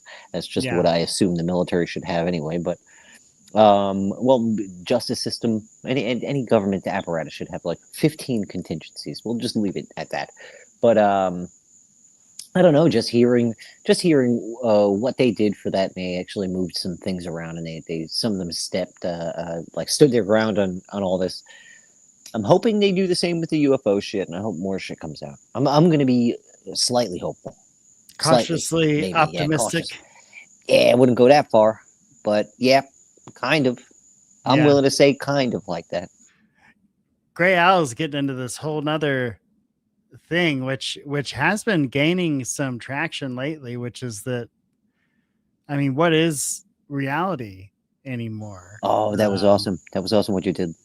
Yeah, I mean, with some that of shit was the thing also that you sent us that was freaking hysterical. Oh, hey, we have to look at this now. So this was sent to us from old Psionic the Hedgehog here. Now, this was the Tomato Man reference. July 7th, 2018, exactly 70 years ago, the famous Laredo incident occurred, described by the press, and various ufologists from around the world have strived to give a clear and conscious explanation to this curious and interesting case in ufology. It is said that an aircraft crashed or was shot down near the city of Laredo in the American state of New Mexico in the 1940s. Due to its characteristics and the secrecy employed by the U.S. government to conceal information about the event from the public, many scholars believe that the object that crashed in that arid desert was an extraterrestrial spacecraft. And there is a photo here. Detail of photo 1 highlighting terrestrial hardware. There's wireframe glasses and a 2-conductor cable. And here's another photo. Yeah, very interesting. So we'll have to look more into that. But it is, like Gabriel was saying, like people, our reality is defined pretty simply, right? So we can get through our day-to-day life. And then all of a sudden people will take the same substance and see something that was never there before, and they're all seeing similar things. Does that mean those things are there? Does that mean the brain is just more powerful than we give it credit for? Does that mean there's a whole nother reality, that we're not even plugged into? We stay in our reality so we can function the way that we function and stay sane. And will some of this stuff just, break our brain? Like, I don't know if you saw Cuomo the other night on X, but it was pretty funny because he this is the interview he performed. And then he came out of this interview, I guess, pretty shooken up. He posted a little video on X about it. But let's listen to Cuomo. Just real quick before we jump off the thing that Psionics sent us. We can game this out for like 2 seconds and kind of figure out the tomato woman. Well, more or less like once you know what to look for, it's easier to spot, right? Like just with stealth objects that the military has for its adversaries. The second that we have a book that can identify every submarine, like all the old nuclear subs used to have, like seen on Hunt for Red October. Once you know what to look for, what it sounds like, what it this, what it that, it's no longer an anomaly, and you can pick that shit out like it's nothing, or at least a hell of a lot easier than you used to be able to pick it out, right? So I think it's, I don't know, it's not out of the realm of believability that this group of people, once a story started going around and they knew what to look for when something was anomalous. Because think about it. Let's say out of the corner of your eye, you see something, you go to look and you only caught like a flash of it, right? And it looked anomalous, but you got such a small view of it, you didn't know what the fuck it was. You didn't really care. It kind of went in your mind and left your mind, right? Now you go to the grocery store, you have somebody who's seen it full on and then explains what it was. Right. Okay. So now let's say you're in the exact same position again. You're doing something, yet now you catch it a little bit sooner because you now in the back of your mind, you're like, I was doing this last time. Maybe the thing will happen again, and boom, it happens again. So your ability to spot it and spot it quicker and with more frequency, I think would grow the second that story starts to spread, just like what our military would do. Yeah, for sure. For sure. So looking up a little more on this incident, Laredo, Texas, July 7th, 1948. There was apparently a large silver disc that was tracked moving over the southwest. Military aircraft allegedly pursued it. The object reportedly crashed in northern Mexico. U.S. military crossed the border to secure the site. Wreckage was removed. A small burned body was photographed. The body later became known as Tomato Man. And apparently Tomato Man wore glasses. I kind of wish it would have been extraterrestrial turtles that knew karate and lived in a sewer. But, I'll settle for a Tomato Man. I bring that up because that's Gary and Laird's. I think that's who it is. Maybe Larry and Laird's. But the original Ninja Turtles had extraterrestrial origins, which is the coolest fucking thing. Yeah, that was a comic book. I have like 5 or 6 of them. And because remember, the ooze wasn't extraterrestrial. That was more... it was like a biological weapon or something. Yeah, like also like I think... Or waste? Runoff waste. Because then Shredder was able to grab some of it in later things. But Super Shredder. Fuck yeah, nerd time, dude. Should have been turtles. Glad it's a tomato. Well, I'll take it how I can get it. So, a couple things in the Grusch statements, right? We had non-human biologics, and he said we literally have dozens. We have dozens of non-human biologics. He also said, and so did Mouskowitz, really hit on the fact that a lot of money has been going to these unacknowledged special access programs, and they're not having to answer to anyone, and we're not sure what they're doing with all of that money. And what's crazy, we know what they're doing with it. Oh, we know in their pockets most of the time, probably. Mm-hmm. So today's the 11th, and they've had 2 full days. They have over 48 hours to respond to these claims, and nothing. Nada. They haven't said anything. Not a rebuttal, not a statement, not a that guy's crazy. Nothing in over 48 hours. So does that mean anything? Or do they just need more time? What do you think?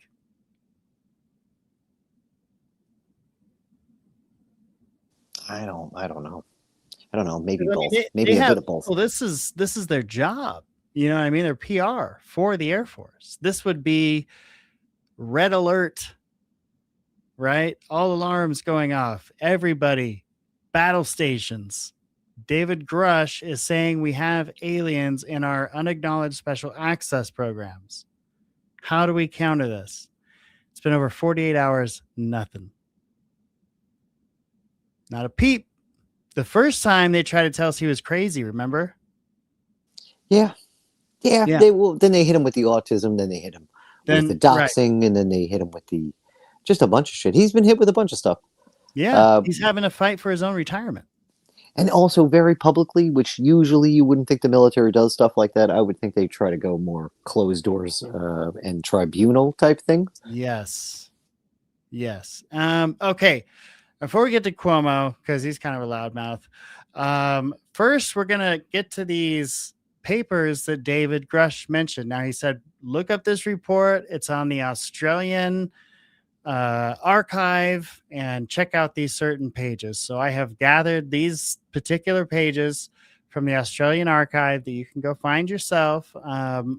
It is a long report, but he referenced pages 7 through 16 as being how the Australians viewed the U.S.'s approach to the UFO issue. So it says the Carley analysis of UFO reports by United States Air Force intelligence indicated that real phenomenon were being reported, which had flight characteristics so far in advance of U.S. aircraft that only an extraterrestrial origin could be envisaged. Envisaged? I don't know. I was just going to say envisaged. And it's just for the fun of the word to say it that way. A government agency which later events indicated to be the CIA, Office of Scientific Intelligence, OSI, studied the UFO reports with the intention of determining the UFO propulsion methods. At that time, OSI was responsible for intelligence on foreign research and development and nuclear and missile matters. The CIA became alarmed at the overloading of military communications during the mass sightings of 1952 and considered the possibility that the USSR may take advantage of such a situation. As a result, OSI, acting through the Robertson Panel meeting of mid-January 1953, persuaded the U.S. Air Force to use Project Blue Book as a means of publicly debunking UFOs, and at a later stage to allocate funds for the Avro Advanced Saucer aircraft and the launching of a crash program into anti-gravity power. To initiate such programs decades ahead of normal scientific development would indicate that the U.S. government acknowledged the existence of advanced aircraft, which presumably used a gravity control method of propulsion. An additional motivation could have been the fear that the USSR would achieve this goal before the U.S. By erecting a facade of ridicule, the U.S. hoped to ally public alarm, reduce the possibility of the Soviets taking advantage of UFO mass sightings for either psychological or actual warfare purposes, and act as a cover for the real USS program of developing vehicles that emulate UFO performance. The RAAF, together with many other countries of the world, give credence only to the United States Air Force public facade and appear to have uncritically accepted the associated information. This information has been widely discredited by retiring U.S. service personnel formerly engaged on UFO investigations, as well as by scientists and private citizens.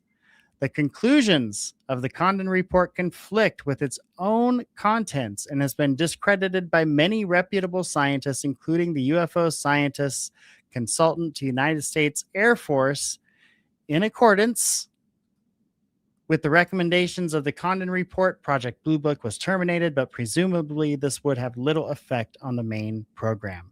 It would appear wrong for Australia to remain ignorant of the true situation. We lack an intelligence viewpoint that can assess the nature and possible consequences of the problem, a scientific viewpoint that could derive scientifically valid data from the reports, and public relations viewpoint that can honestly satisfy public interest.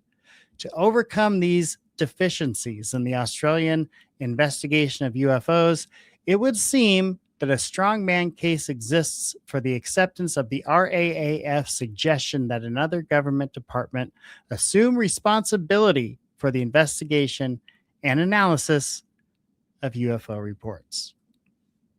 Wow. That's crazy. I mean, that sums up what a lot of people were probably thinking, and it was sitting there in those archives that whole time, and David Grusch just went, hey, go check this out.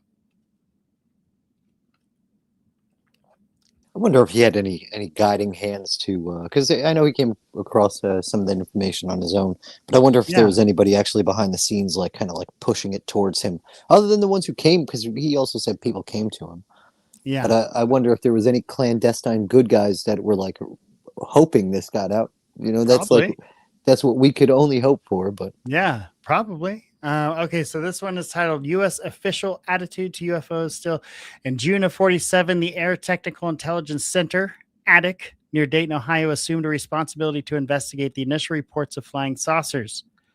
Within a month, it was considered that the phenomenon were real and probably of Soviet origin.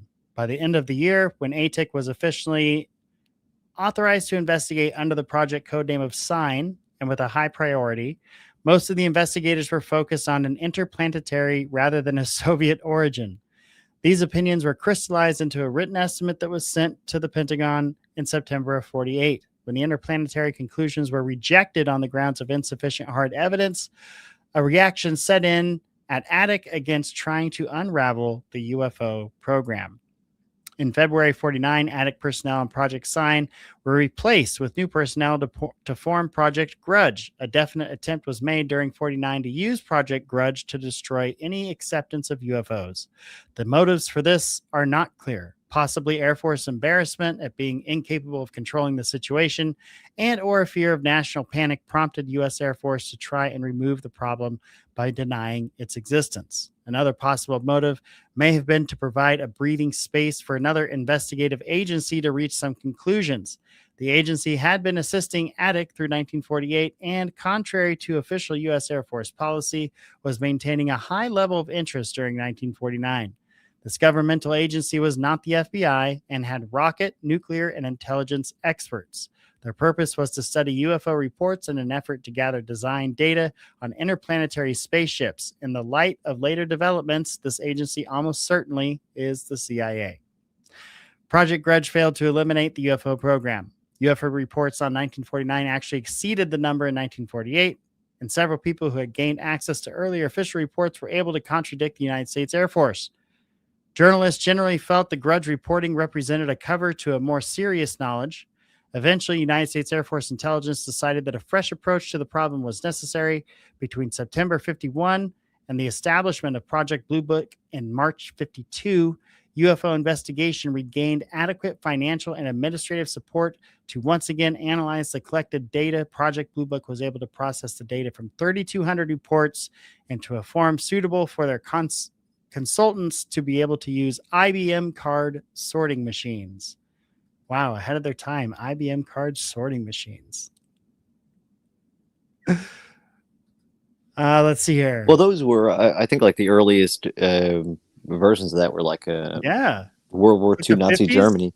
Yeah, Right? well, I would say even earlier. But then it would extend through paperclip and like, you know what? That'd be actually kind of cool to see what lab this came out of that they're saying invented it, quote unquote. You know, like where the IBM thing was and what possible Nazi scientists work on. That's one way we could reverse engineer figuring out where this came from and how it fit into the UFO thing.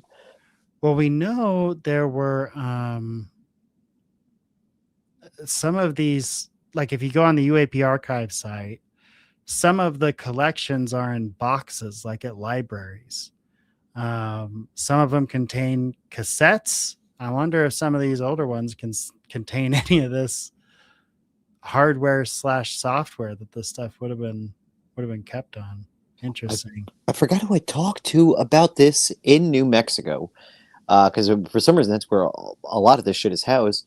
They were saying that you go in there and it's all old school, like a lot of the archives, the oldest ones that aren't put into a computer, you know, that aren't lookable, like searchable on a computer. Because if you go to the National Archives, it's all over most of the damn UFO files they have. It says not admitted yet. Soon to be released, only partially uploaded. The rest is at and they'll tell you the office and everything. Yeah. So like you have to go in there. A woman goes and takes out the index card or looks up on the computer what file cabinet, whatever information's in. So she's got to bring you physical documents and shit. Yeah. So like, I don't know. Maybe we can task a couple of our friends. God, in New and who Mexico. has a machine that could even interpret that data? A fucking IBM sorting switch base? Holy crap. Okay, so the summer of 52 saw more than 20-fold rise in the normal rate of reporting and included the 2 extensive July sightings involving Washington, D.C. This marked increase in sightings had diverse effects. A component of United States Air Force intelligence considered that UFOs were interplanetary spaceships which were about to make closer contact. To prepare the public for this possibility, 41 previously classified reports were released for publication between August 52 and February 53. These reports contradicted the earlier official United States Air Force policy of dismissing the reports of misidentification. On the other hand, the CIA regarded the summer UFO activity as a threat to national security, mainly because the resulting crowded communications and defense forces involvement lessened the level of national alertness against possible enemy attack. A scientific panel chaired by H.P. Robertson was convened by the Office of Scientific Intelligence, the CIA, during mid-January 53 for the purpose of recommending future action on the UFO problem. Briefings were made both by the CIA and United States Air Force. Attic personnel showed the then classified 2 movie films of UFOs and the early results of statistical analysis of 3,200 reports. Because of the vital issues involved, the panel felt restricted to recommending that the investigation be continued, but with increased personnel and equipment. The United States Air Force responded promptly with an instruction to comply with these recommendations. The CIA, however, in a report dated 16 February 53, showed a preference to publicly abandon the investigation while intensifying the collection of data. By September 53, the CIA position had been largely achieved, with Project Blue Book reduced from a staff of 10 qualified personnel operating at a top secret level to a virtually inactive project involving 1 airman. The investigating component had been transferred to the 4602nd Air Intelligence Service Squadron, which was trained in rapid intelligence procurement and reported to Air Defense Command and United States Air Force Intelligence Washington rather than Blue Book. Direct access between that unit, AISS, and all U.S. Air Force units was authorized by AFR 200-2, whereas previously this privilege had been given to Blue Book. Although only the airmen, first class, remained in September 1943, Blue Book was later built up to 1 officer, 1 sergeant, 1 secretary, and a part-time consultant. Dr. J. Allen Hynek staying at about this level until it was closed down in December 1969. During this time, Blue Book served mainly as a means of supplying unclassified summaries of UFO identifications to the public and did not form a vital link in collection or serious analysis. Control of public awareness of the UFO situation was tightened by the issuing of JNAP 146 and 53, which prohibited service personnel from discussing UFOs by threatening defaulters with up to 10 years and up to a $10,000 fine. Damn, that was a lot of money in 53. When service personnel resigned or retired, however, it was possible to reveal U.S. Air Force attitudes, opinions, even if actual data was still restricted. In this way, many intelligence officers associated with the UFO problem, including Major D. Fournette, who was Blue Book project officer at the Pentagon until late 52, Captain Ruppelt, who headed Project Grudge and Project Blue Book until September 53, and Admiral Hillenkotter, who directed CIA from its inception until October 1950. On retiring from the services, all publicly stated that the U.S. government knew UFOs were extraterrestrial, but was withholding this fact from the public. Holy shit. That's wild. I mean, that was in the 50s. You had the leader, the main guy of the CIA. You had the main guy of this addict group, main guy of Project Blue Book, Grudge, all saying after they retired that whatever they were researching, whatever this craft was, it was extraterrestrial. Man, like just think if it isn't, right? Like I'm not trying to talk us out of thinking it isn't, thinking that it's not, but how tricky would the government have to be in order to just fuck with its soldiers like this? You know what I mean? Like, just let's see what we can get away with today, John. You know, like they walk in, and they're like, what do you think of this craft over here? Oh, it's an alien spaceship. They said they would do that shit, right?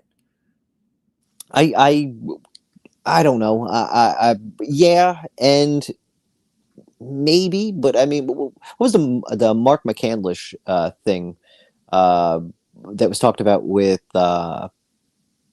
what's his name, Michael Schratt, where the guy and his son went to an air show. They're fucking around in the back portion, like the guy with the kid was friends with some high ups in the base.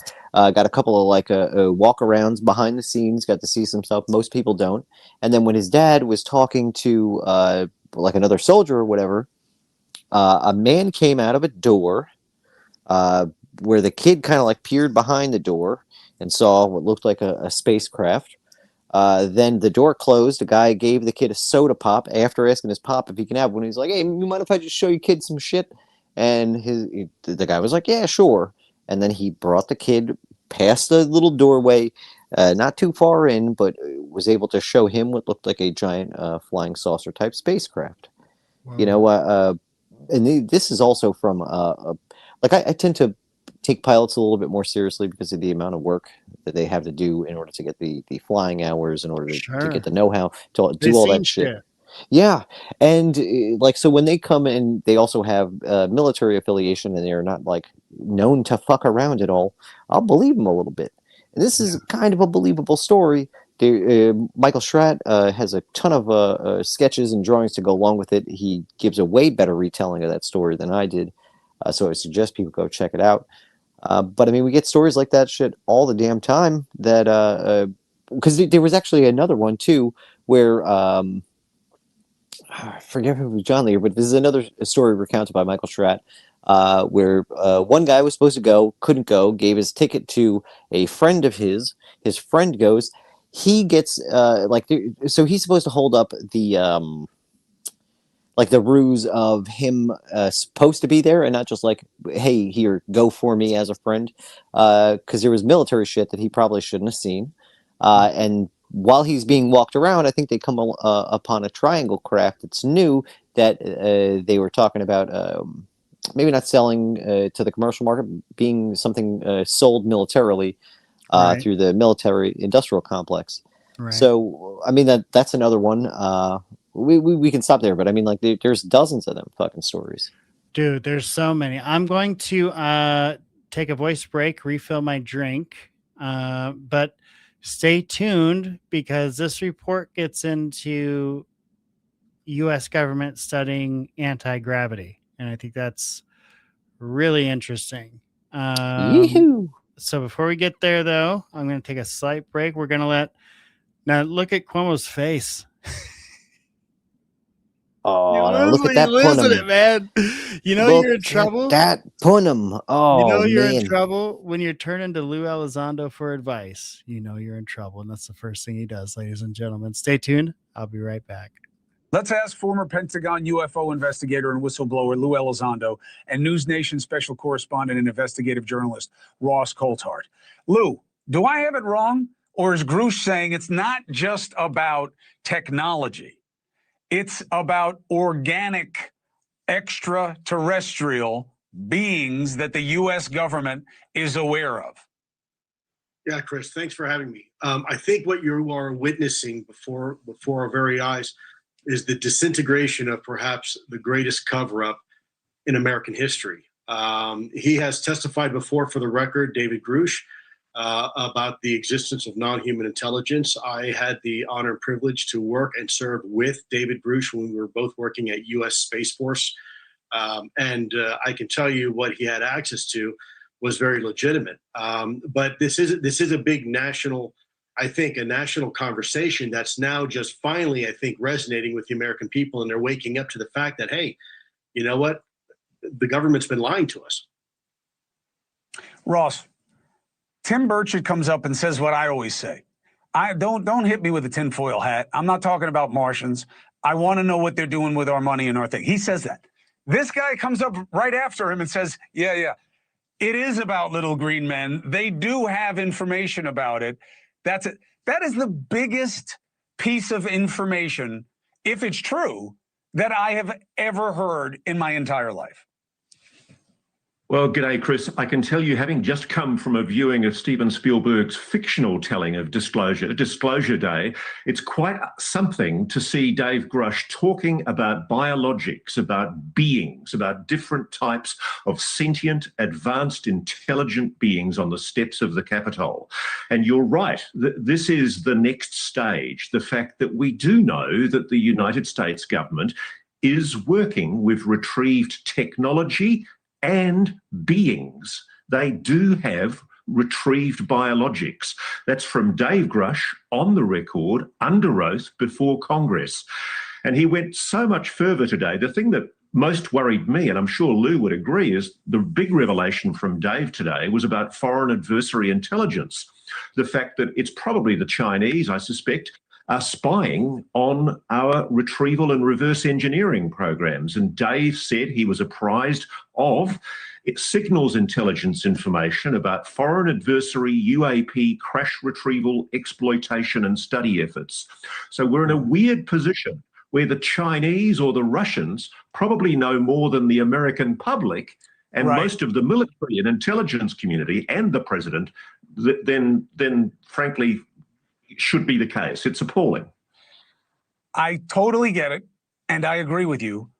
But again, who cares? I had to put this at the end of the show, Lou, because I don't know how to deal with this. Like, you know, if it's not true, then fine. I'm fine to have egg on my face that I reported it at all and that I gave it a platform because it's that important.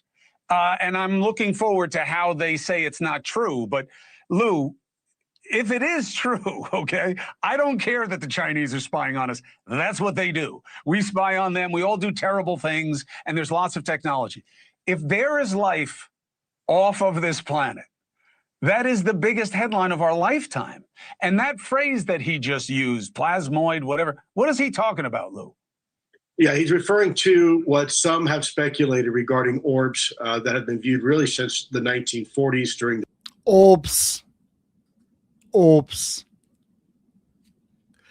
So he said sentient plasmoids, Mr. Flak Magnet.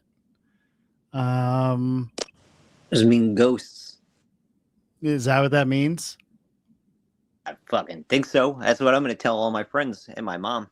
Holy and shit. my gal, dude. you know what? I'm telling my dad the same thing. aliens are ghosts. He can't prove me wrong, just like I can't prove me right. Damn, it's like our kids could legitimately be Ghostbusters. Like that could be a job. Hey, I ain't gonna bust no ghosts. If we play our cards right, But people ain't afraid of no ghosts. you have to understand, if you're going to catch ghost/aliens for the government, you got to know your ghostly alien shit. I guess you do. You got to, everything you know, just drill it into these kids' heads every morning. Be like, who is so-and-so and what year did they get abducted by who and what? You have your different saints of abductions. Oh, boy.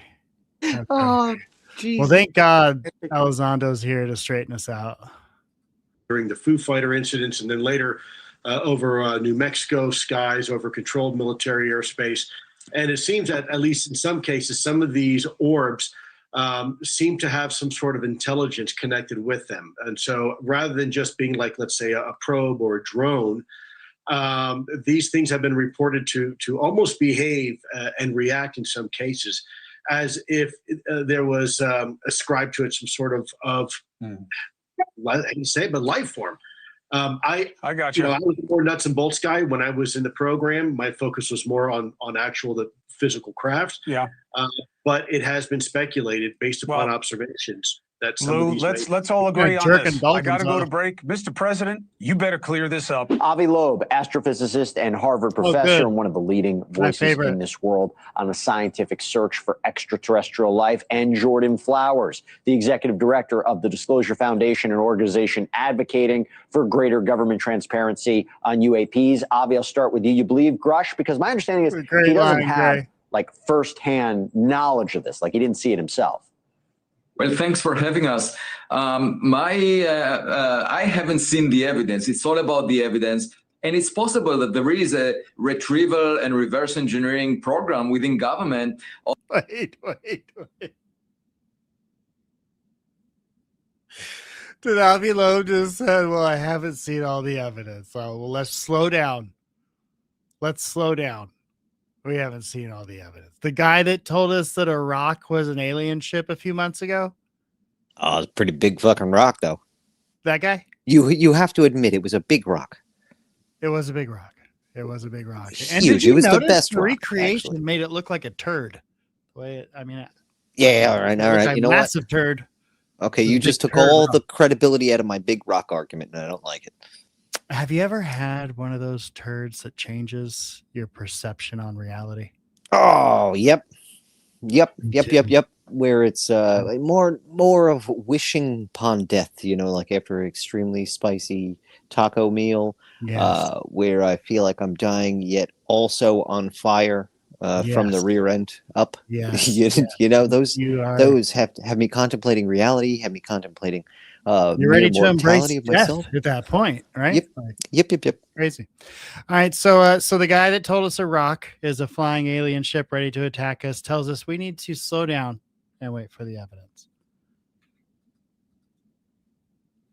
Oh, here we go. Of materials from crash sites from adversarial nations. That's very reasonable. We have to see the proof. And frankly, it would surprise me if there are biological creatures that were retrieved because that kind of information has nothing to do with national security and should have been shared with scientists long ago if there was such evidence. I think you can make a national security argument. Okay, well, there's this thing called the Brookings Report, and the government decided a long time ago they don't really give a fuck what Avi Loeb thinks now. That was their policy that they came up with a long time ago, Mr. Flying Rock Alien guy. Extraterrestrials, you can't even say security, but Jordan, I'll go to you. Representative Tim Burchett says if the public saw what he's seen, they'd be up at night. That was a quote. The great cosmic Nothing in the turd files reaches that level, right? Unless you think differently. Are we waiting for the later files? Is it going to be withheld? The peanut cone makes it aerodynamic. First of all, thank you so much for having me on, Jesse. I appreciate it. Of course. And yeah, I think there will be more files, and I think there will be more interesting things that come out. That's what our contacts in Congress have been saying. I was fortunate enough to be standing right behind Representative Burchett at the press conference today. And that is the information we have. But again, that's not like, with okay, no context. But that video they're showing is us shooting down the Chinese balloon. All right. Provided with these information releases and with no analysis, it's really difficult to distill what is happening here. Certainly, there must be intelligence reports that go along with these videos and these papers to help understand what it is we're actually dealing with. Avi, do you think they know what it is? In other words, do you think that the government has proof this is clear alien spacecraft or life, or it's just misidentified natural Earth phenomena, advanced technology? Do you think they have a conclusion? Well, since I'm a scientist, do you see that on the corner? Follow the evidence. We haven't seen it yet. Where? Oh, right at the bottom. It's a little watermark. Says red panda koala. Oh, does Lord. it really? No, it doesn't. I just wanted to shout out That'd be Red. hilarious. I want you to know he's a rascal, though. Red is a rascal. He is a rascal. I just think it's so funny that they're going to Avi Loeb as like the grounded guy. Yeah. Such as News Nation, I guess, huh? And based on what we know, it may well be that the intelligence agencies and the Pentagon are unable to identify, craft from adversarial nations. Now, that's a very serious national security issue because they're admitting that they're not doing their job. National security. Bullshit. Sensing a theme here that has something to do with national security? Possibly? I don't know. So, God, man. And then the icing on the cake for me is that the Spielberg Disclosure Day movie came out the day after they did all that. Because it's not like they came out with some new evidence or some new announcement or anything. They just came out and said the same things that they've said. And the only new thing we heard was David Grusch eventually say to a reporter, we have dozens of non-human biologics. That's literally the only new thing that we heard out of all of that. And Leslie Keane. It also didn't come out of completely official channels. You know what I mean? Like we have Congress who didn't see any of this stuff. And then we have a third-hand account from Grusch anyway, right? Like did he say he saw them and handled them? Because that might be a little bit different. I didn't hear him say that. Yeah. No. So like, it still isn't official. You know what I mean? There's like no this can receipt. still be, could still be just brushed under the rug. So I don't know what the game plan was other than to give a freebie shout out marketing wise to, like he literally gave Spielberg a shout out during that one little press conference. They were just talking about. Burchett gave Spielberg a shout out. Grusch said to watch James Fox documentaries if you're new to UFOs and you want to learn about UFOs. So I think the paperwork we were going through was probably some of the more compelling stuff. I find it really interesting that he points to this because this really does kind of break down another educated assessment outside the United States of what the United States is doing about this problem. And it seems what we've done with this problem is what we do with so many of these problems, handle them the wrong way. There are parts of this stuff that they could have let people know about, and there are parts of this stuff that they could have kept top secret because of security means, but to completely destroy people's lives. And if you think Epstein, if you think Weinstein is crazy, listen to this. This is very interesting, and I think backs up a lot of what Weinstein has said recently. A more astounding decision on the part of the U.S. government was to allocate considerable funds to investigate gravity and a means of controlling gravity. Despite the fact that science had not attained a level of competence to deal with either gravity or anti-gravity problems, and the only theory that might be applicable was Einstein's unified field theory, which was still incomplete at the time of his death and is still incomplete. The U.S. chose to support 6 universities and government agencies in an all-out drive to conquer the problem. It is significant that at this time, the current theories on UFO propulsion were a mixture of gravity control and electromagnetic propulsion. During 1955, because insufficient staff could be recruited for the project, recourse was made to urgent appeal for theoretical physicists and mathematicians from AERE Harwell, UK. The 6 gravity research centers being established were at the Institute for Advanced Study in Princeton, New Jersey, Princeton University, University of Indiana, Purdue University Research Foundation, University of North Carolina, and the Massachusetts Institute of Technology through the Roger Babson Gravity Research Institute, New Boston, New Hampshire. The latter institute is a nonprofit organization founded in 1949 with George M. Rideout as president. It was believed to make a gravity motor. A gravity differential was required, which necessitated the discovery of an insulator, deflector, or absorber of gravity. By 1955, 485 essays had been written on this subject and awards totaling $10,800 made for original contributions. The scientists involved included Teller from University of California, Oppenheimer and F.J. Dyson of the Institute of Advanced Studies, J.A. Wheeler and Richard Arnowit of Princeton, V.K. Hlavity of University of Indiana, who had worked with Einstein in Prague, and Stanley Desert. The objective was to control gravity. During 1955, the following firms entered into gravity and or electromagnetic programs. Glenn Martin Aviation Company, specifically Dr. B. Huron from Göttingen University and Dr. P. Jordan from Hamburg University. Convair of San Diego, Bell Aircraft of Buffalo, Sikorsky Division, Lear Incorporated of Santa Monica, Clark Electronics of Palm Springs, California, and Sperry Gyroscope Division of Great Neck, Long Island, New York. Such an intensive onslaught on the gravity enigma was entirely irrational from the standpoint of conventional science and can only be rationalized within the context of a firm belief that UFOs were real and that the intelligences behind them knew how to control gravity. And Weinstein gets a lot into how CIA in the 50s got a lot of these people together,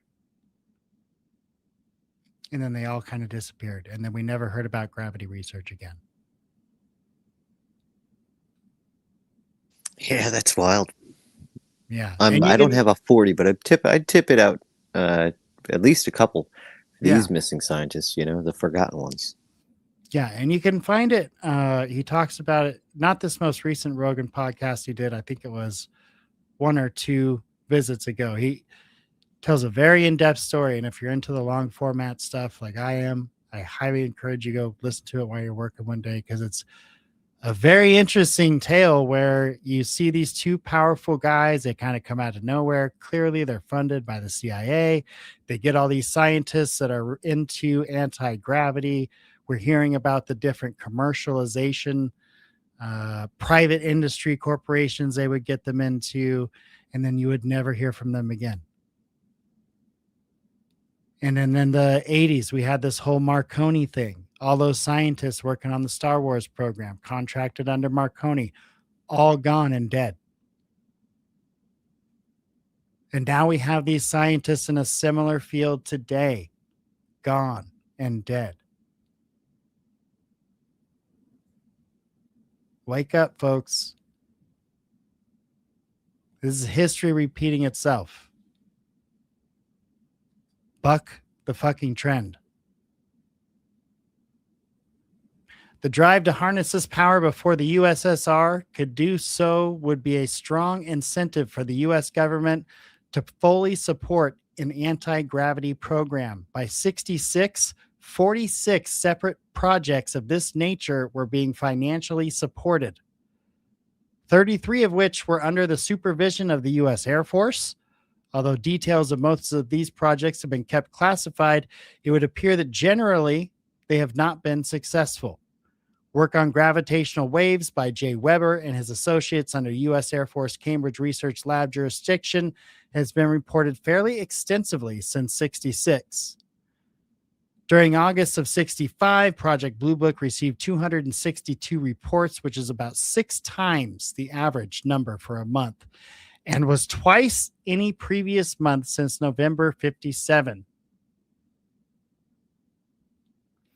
Let's see here. Major General LaBailey, Director of Information, formally requested the Air Force Scientific Advisory Board to review Project Blue Book. The review suggested the limited Project Blue Book staff and the official investigating officer did not possess the technical competence to properly identify the phenomena, and that university teams should be appointed to investigate selected sightings. And that's how we said goodbye to Blue Book. We said, oh, we'll give it to the schools. How much do you want to bet the schools didn't do shit with it? Not a fucking thing. Because the schools are run by who? Flak. When you think MIT, what do you think? CIA. Who runs the schools where these things go, y'all? They got us. I'm gonna say I feel like I just said, oh yeah, CIA. It's all run by the CIA, the secret CIA, because the FBI are probably just more akin to the bookkeepers of the things they are allowed to see, but the CIA would have. They're already working outside the purview of whatever law system exists in the country. They're pulling operations in. Yeah, carte blanche, my friend. And it's amazing. Like, you can see clear as day what happened here. They have decided UFOs, anti-gravity, whatever you want to call it. This thing falls under national security, which means they can do whatever it takes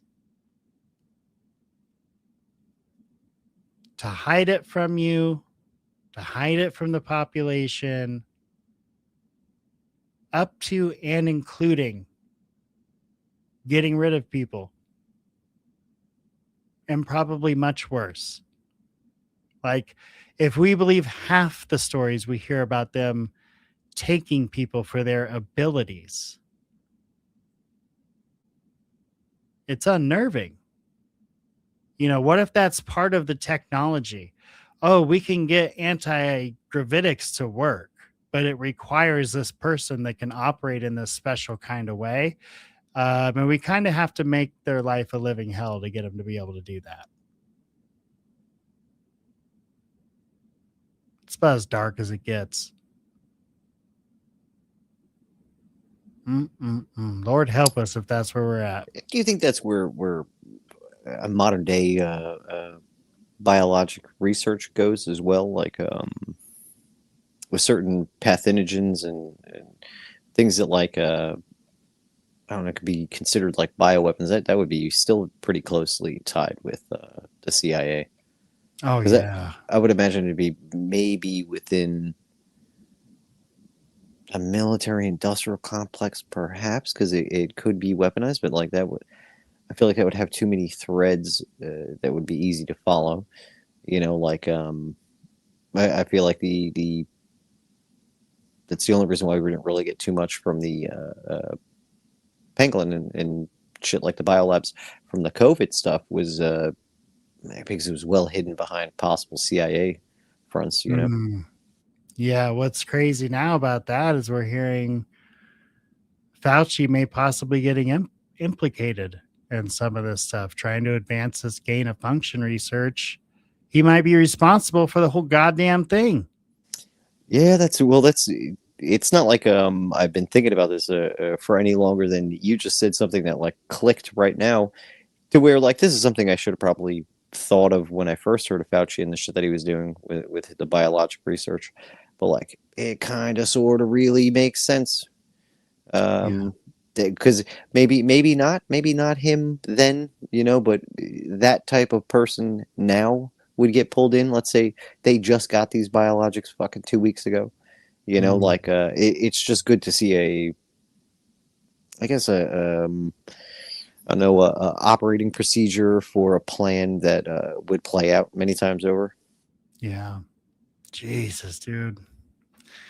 What a mess, buddy. And what do you think happens? Do you think, like, because it seems like there's a cyclical thing where they're able to do this every generation. They're able to string them along just long enough to where they get old enough to not give a fuck anymore. And then a new generation comes along, and then they have a new set of tricks, a new bag of tricks for this generation to keep them just on the edge of their seats, to provide just enough to keep them entertained until they're old enough to not give a fuck anymore. Is that, because that's what it feels like to me. You look at those 1960 hearings they had on UFOs in Washington, and we were hearing the same shit back then we were hearing at the hearings with David Grusch.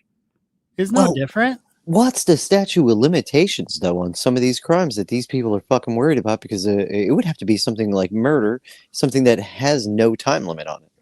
Which that's kind of piquing my interest now, because I don't really think a 98-year-old man is worried about creating some type of fancy engine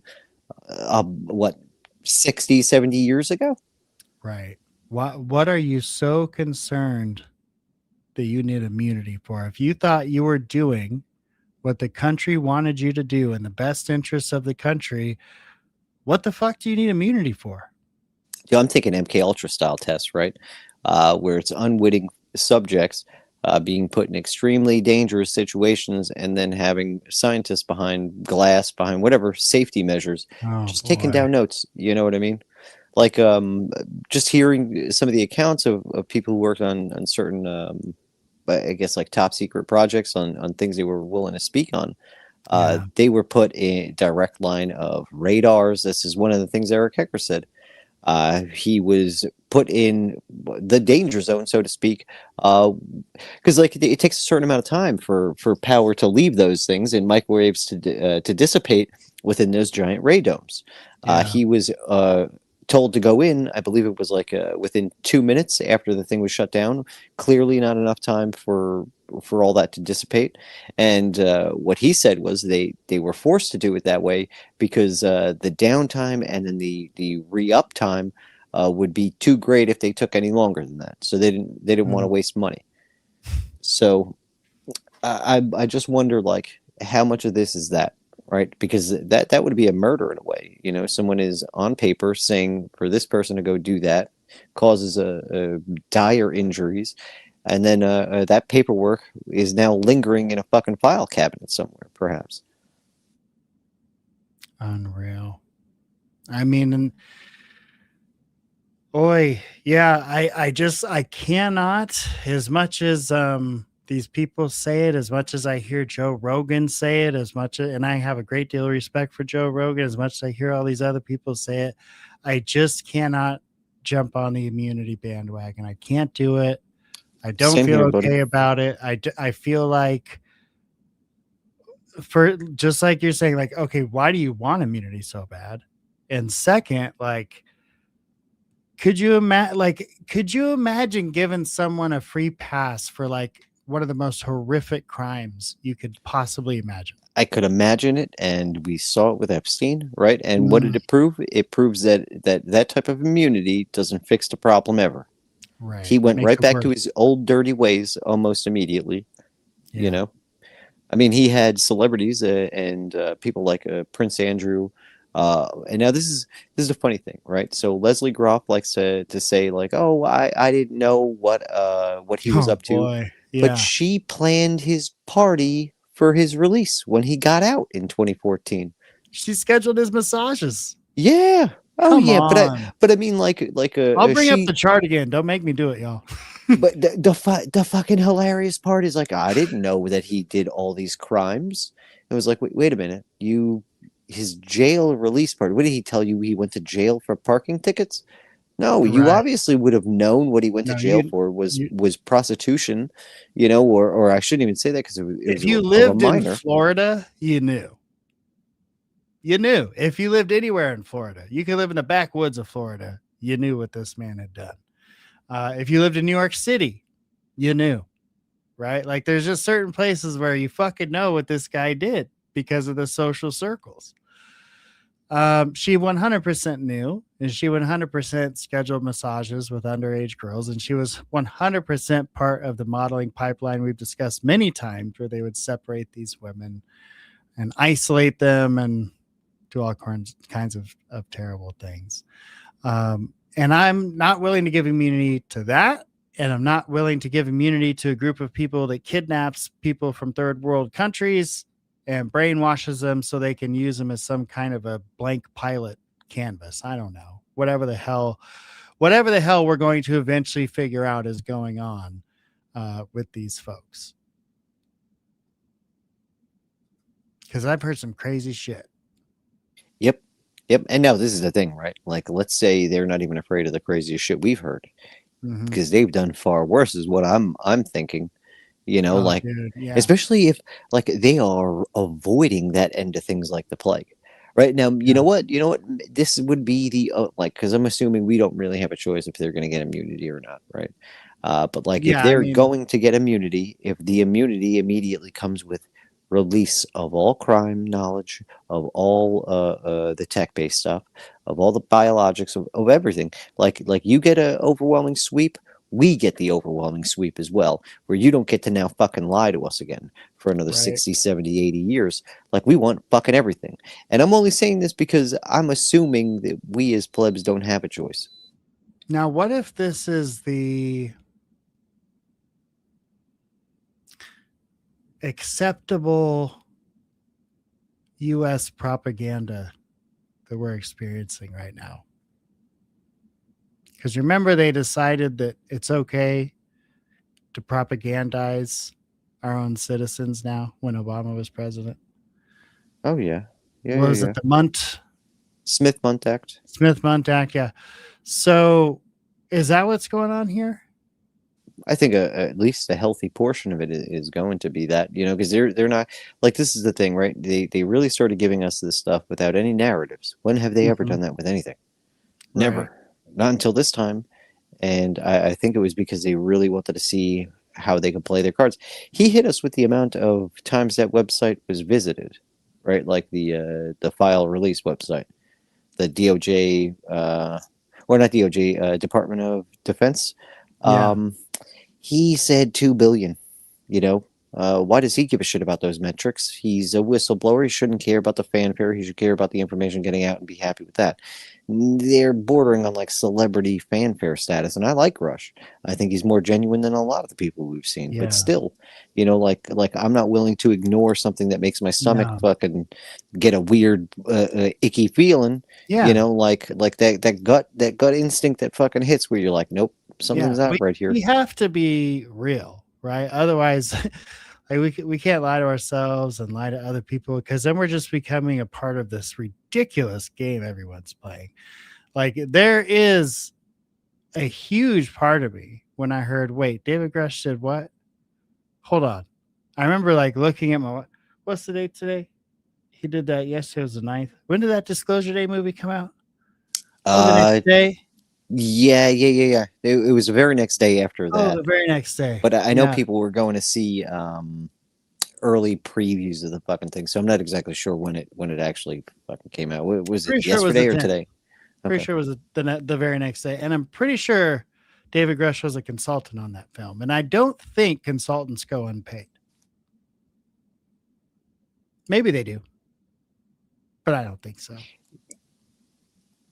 Yeah, I don't know. I know the mob guys who always do like help out with Sopranos, Goodfellas, all those things. They get paid a lot, and I think it's because the people who are paying them are scared of the consequences of not paying them. But I would think that, I don't know, any kind of detrimental a guidance in a movie, even if you're not part of the production, but you're part of the making sure that the lingo is right, making sure that the set design is proper, making sure that you get paid for all that stuff. It's like Sure. depending upon how integral you are, it's like And I'm production cool credit. with that. Yeah, you know? and I'm cool with that.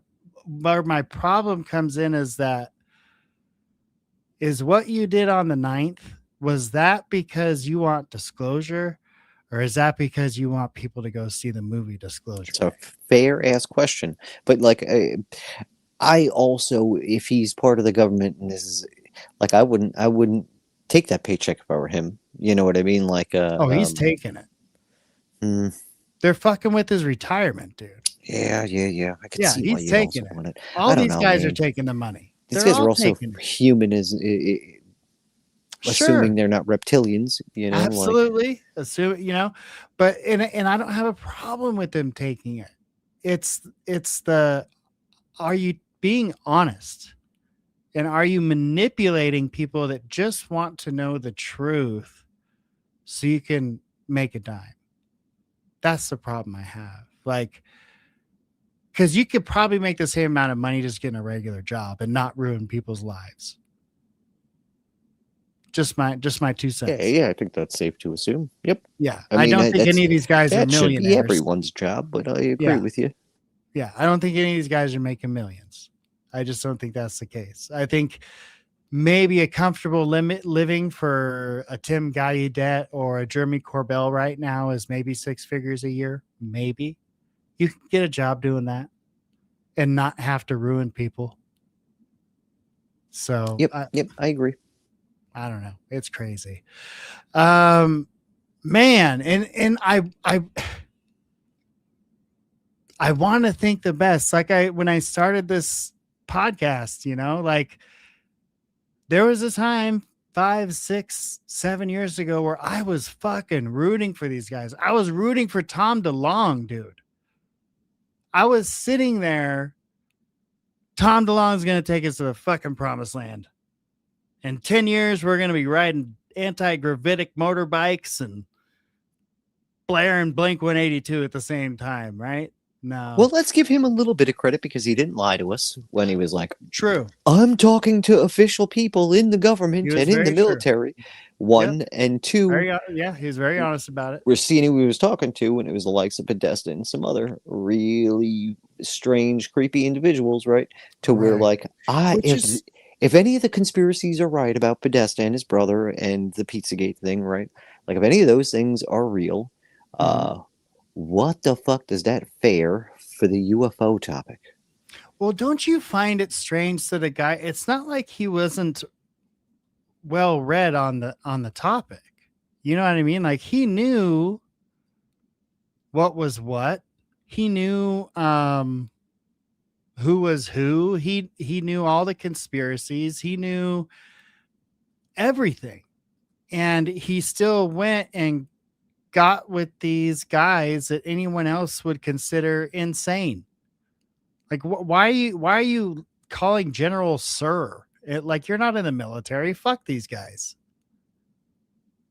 But he had such this reverence for these guys. Well, that's like the thing. Do you think it was a bit of like, first off, he's a punk rock guy, so even though it's like a bit more pop punk, but like he's a punk guy, right? Yeah. Like it should be fuck authority. You know, that's punk. Me growing up in the 80s and early 90s, like the punk that I really liked was the fuck authority. Like Dead Kennedys, fucking one of my favorite bands. Very much so, fuck authority. Like I just don't see how he can be all, just like you said, how are you going to be so up in arms to like salute these dudes when like they're against what the entire punk movement was about? Yeah, everybody talks about how Tom would read these. They would be on the tour bus. They'd all be fucking off. And he would be reading these UFO books. And I go to the used bookstores and I buy the same UFO books. I read them. I have stacks and stacks. I love them. Right. And there's one kind of common theme throughout them. Don't trust these dudes in uniforms. Their goal is not to tell the truth. Their goal is to keep people as far away from the truth is possible. Even if that means lying to them and creating some other goblin for you to believe in. They do not want you knowing the truth, whatever that truth may be. So yeah, to see him just jump on that bandwagon, oh, that's sir, yes, sir, no, sir. Like, what are you doing, buddy? What are you doing? I just found it kind of sad, you know? It's sad as shit, dude. It's sad for the whole fucking thing that every time we get to take one step forward, like, okay, we're like 5'3", and then like Andre the Giant steps out of the woodwork and throws us 30 feet behind. Yes. You know, like now we've got to make all that fucking forward motion again, and it's going to take twice as long this time. Yeah. Yeah. I had to put up what Psionic put up because that's what so many researchers do hit that wall when you're digging into this, which is I was into it, but I've seen too much bullshit. You know what I mean? And that's why I think today gets to me, because it's like, wait, or I'm sorry, the 9th got to me, is because it's like, wait, is this just more bullshit? Because on top of all the other reasons that it could be bullshit, the fact that that big movie's coming out on the 10th, there's also Leslie Groff and Bill fucking Gates testifying for real at Capitol Hill. But what's everybody freaking about on X about? Fucking David Grusch saying the same shit he said for the last 3 years. It's not like he said anything new. Dozens of biologics. It's not like no he disclosure. Brought fucking actual evidence, right? You know, no like, receipts. Nothing, dude. Oy vey. And why did Leslie Keene get a fucking? I think she spoke for the longest, right in the middle of all of it. It's just so strange. The whole dynamics there are so weird. You got Tim Gallaudet standing behind him, some other podcaster standing behind him. Jeff Ducatelli standing behind him. It was just weird, man. The optics are just strange, weird. Something's off. Something isn't sitting right with old Gabriel Speaks. I can't quite get my finger on it. You know why you can't get your finger on it? Because you're going to need to take your arms and you need to wrap them around like you would a tree. That's that's the approach. You need to grab it and never let go, sir. Never let go. If you're feeling that way, just know you're not alone, because that's how Gabriel Speaks is feeling right now. And I spend a lot of my time contemplating this stuff, researching this stuff, reading about this stuff. Not just what YouTube tells me. Like, I read the books, I read the articles, I listen to the audio that nobody wants to take the time to listen to. Y'all have gotten that. Like, some of my podcasts are just like 2, 3, 4 hours of what you would consider boring, and I'm just like, this is great. Like, because it's that's where the realness is. That's where you're gonna find the information. And facts and information are not going to come to you in a 20-second soundbite. It's just not. And the coolest part about because not like I'm all gung ho about the amount of files and the rate at which they're dropping, but at least they tell you the origin of some of these things, right? And I don't mean the origin of the craft, but the origin of all the offices that this UFO information is fucking siphoned through to where you can go and now go, okay, now I know it. At least if it's a sighting in this area and it's being reported to this base, these are the channels it's going to go out by. So then you can look for other things, like things that they said were supposed to be debunked. Then you can go and say, these are all the areas that, wow, it has the right markings, has the right the labs, or it has the right people that should have signed off on these things. Because I think that was the most tricky part about the MJ12 documents. Like, a lot of them were bullshit, right? But there's just enough realness to go, oh, somebody in the military apparatus fucked with these, right? They made them for what reason? You know, like, because it also could be, let's say, real documents got out that were similar, right? They needed to make a facsimile that was completely bullshit, but believable. So that was like the I guess, the diversion tactic to where now they muddied the waters. I wouldn't be surprised if we were able to reevaluate those things with some of the things that we've learned from the hands that these files pass through. Because we also have heard all the stuff, like where they come from. But now this is like government verified. It's a little bit different now. You know, they're actually showing their hand with some stuff. Some great points as always, buddy. So much mud. So much mud. And, you know, you make another outstanding point is that I, too, am very grateful for what we have gotten, right? Like, especially the most recent dump. The first one was meh. The second dump, wow, dude, so much. Like, who has the time to completely go through all that, right? Like, I am very slowly inching my way through that, but I am very grateful that that was at least made available. If you were in one of those reports, that had to be such an amazing feeling to feel finally vindicated. Like, look, I fucking told you. This is what happened. They're finally admitting, like, there was a report that was made. They did take it seriously. They did look into it. Whereas before it was just deny. So I'm very grateful for that most recent drop. And I say that directly to Mr. Donald Trump, who we know tunes in to the Gabriel Speaks podcast every time I drop a new one. He's an avid fan. He's an avid fan. If you didn't know, now you know. This is what Trump watches for the real deal. So we're trying to tell him, sir, please, no more bullshit. Like, quit the bullshit now. Dadgummit. We'll let you put your name on it, dude. We'll let you call it the Trump disclosure right on the cover of the book. How about them apples? Would y'all be happy with that? I think we could agree with that. Trump disclosure, as long as the truth is there when you open the book. And it'll be the greatest truth. It'll be the biggest truth. It's a wonderful truth. It's magnificent. Truth like you've never seen before in your life. Great Wolf jumping in with the man. Such a bad fucking impression. That was awful. I apologize, folks. No, it's great, buddy. I do have to give a shout out, Ron. Ron, love seeing you here, buddy. Ron, fuck yeah. CTK Kyle, what up, bud? If your brain works on a higher level, which I could never take, which I could ever reach, rather. See, I can't even speak right. Look into Ron's stuff. The dialectic vortex technology. It is incredible. We're still going to go there on one of these episodes, I promise. I just want to make it worth it for you, Ron. I don't want to do a half-ass episode on the dialectic vortex. You know what I mean? I want to give it its proper comeuppance. So how do you feel about this as we debrief here? How do you feel about this announcement that Grusch made on the 9th? We're going to have to watch the fucking movie. I think that's it.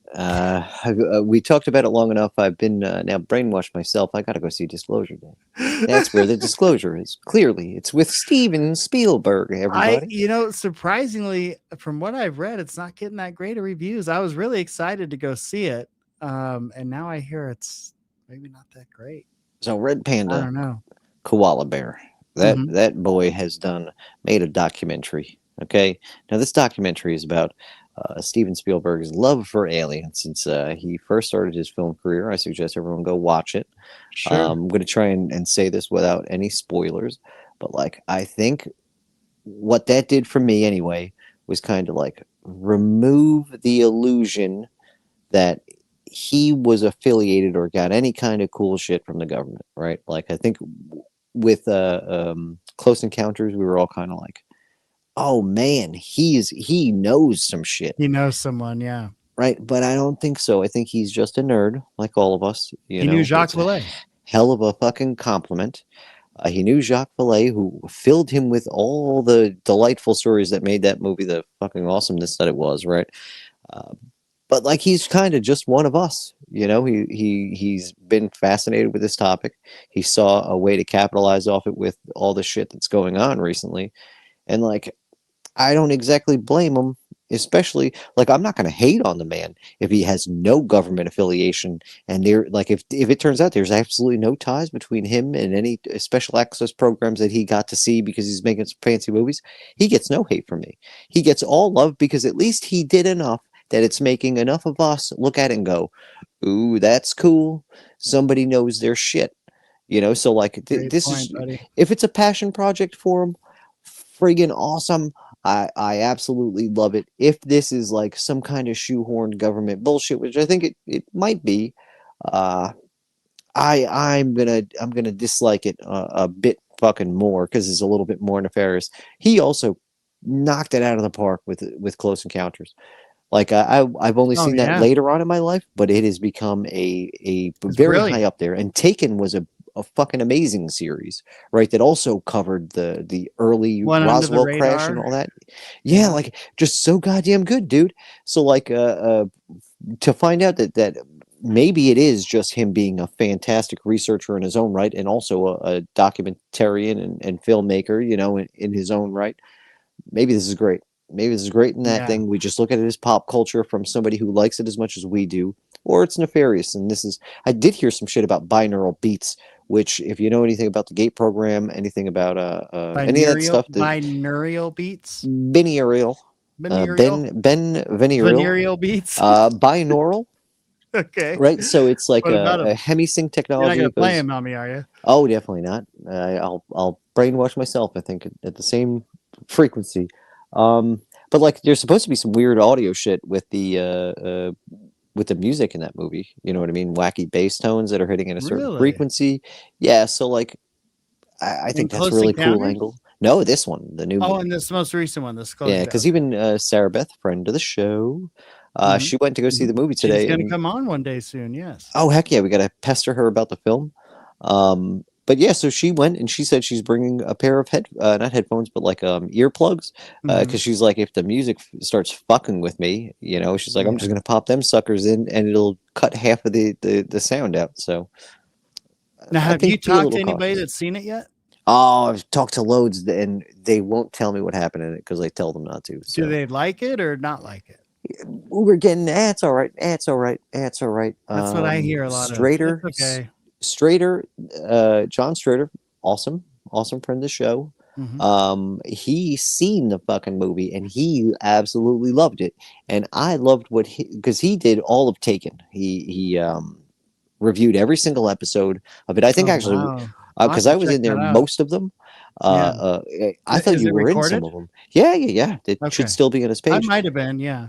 But he reviewed that, and that was awesome. He got me into that show. I didn't even know it existed.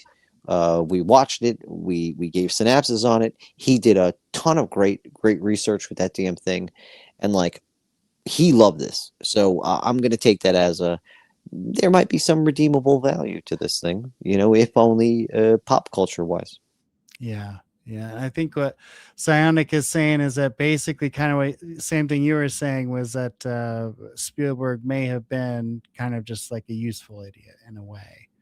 And I can see that. And I'm okay with that. Like one real quick thing I just want to say about Spielberg I thought was really crazy was that I went and saw Super 8 in the theaters.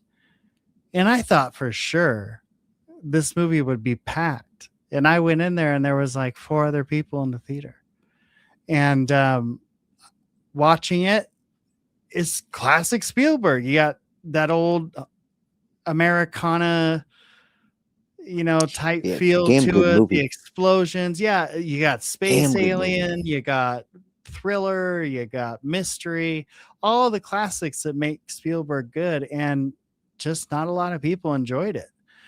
Or even watched it. I mean, it's really strange how the movie industry has changed so much, and maybe Disclosure Day is just becoming a victim of that. Is that it's an overload of content almost. We just have so much. Yeah, and the proximity to the files coming out, there's a good bit of possible mind slipping to where you're just mashing things together that seem to fit like. Well, what was interesting was before it came out, people were talking about it like it was some kind of documentary.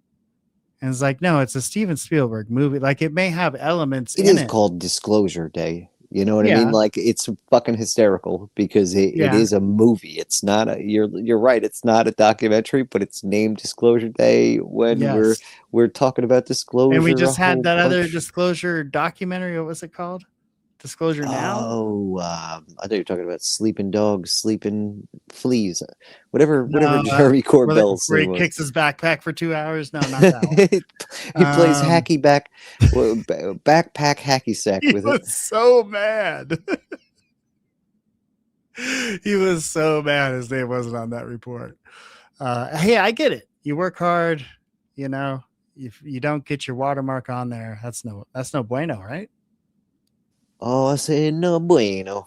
I've been known to watermark a few things, and then I've been known to get yelled at about it all that fucking time. You got to be real careful. People get offended. Oh, real quick, I'm going to start watermarking some more things. I figured out a way to bypass the word.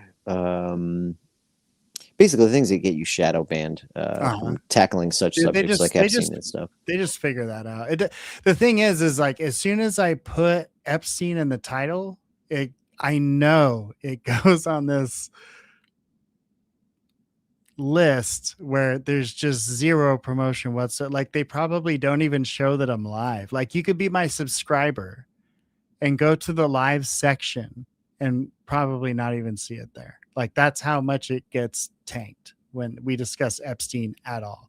When we discuss UFOs and stuff like this, it always does better every time.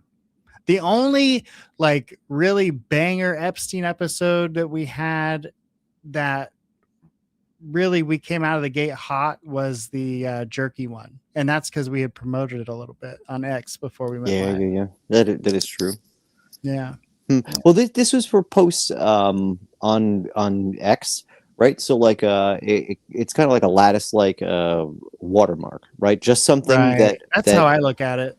Fucks with the optic, I guess whatever scans the page, right? To where there's too many different things going on to where it can't actually read the text. But like a human would barely even notice it and be able to read the text real easy. So you do more of a clickbaity thing above, with less words that'll get you shadow banned, and you put all the content within an easy, digestible photo, but then you superimpose like a lattice or like a chain link fence watermark over the damn thing. Interesting.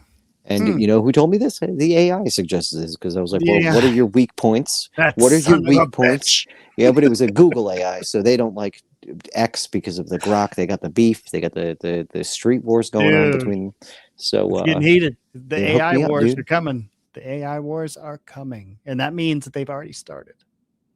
Yep. It's already been won or lost or something. Has anybody told their Chat GPT to attack Claude yet? Anybody? They have refused.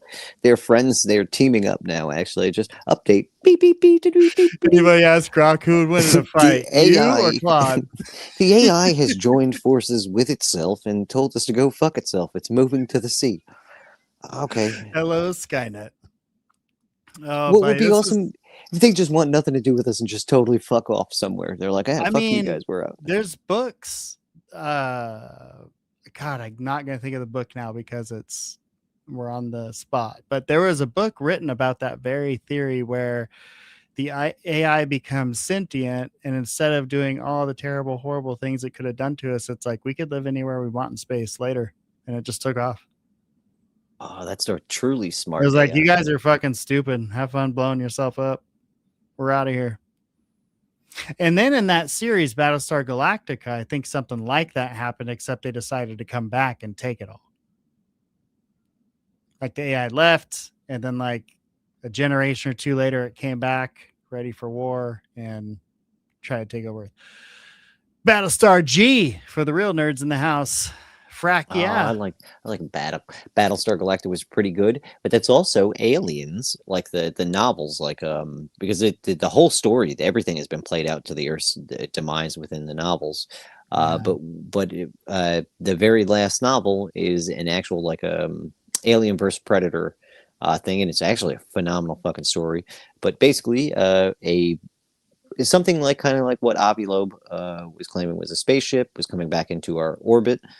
Turns out that it's a sentient AGI mixed with biological human remnants, but this is from like 1,000 years before, so it's like sludgy slug people, right? Weird. Yeah, really fucking weird. But they're coming to go destroy the fucking Earth, and they are destroying everything along their way. Like they are a fucking badass death machine on its way through the galaxy, just fucking tearing shit up. So That like, sounds fun. and yeah, oh man, it is fun because the whole time Earth is freaking the fuck out. You know what I mean? Like the military, the Earth actually doesn't know what the fuck is going on, but the military commands like all over the fucking galaxy and on Earth are all kind of trying to figure out what the fuck to do about it. So pretty goddamn cool. That's a trip. Yeah, there's so many good books out there, y'all. Go to an old bookstore, a used bookstore, go back in the most of them won't have like a UFO section, but if you go in the like spirituality new age area ish, they'll usually have some good UFO stuff in there. I don't know why they stick it in there, but they always do.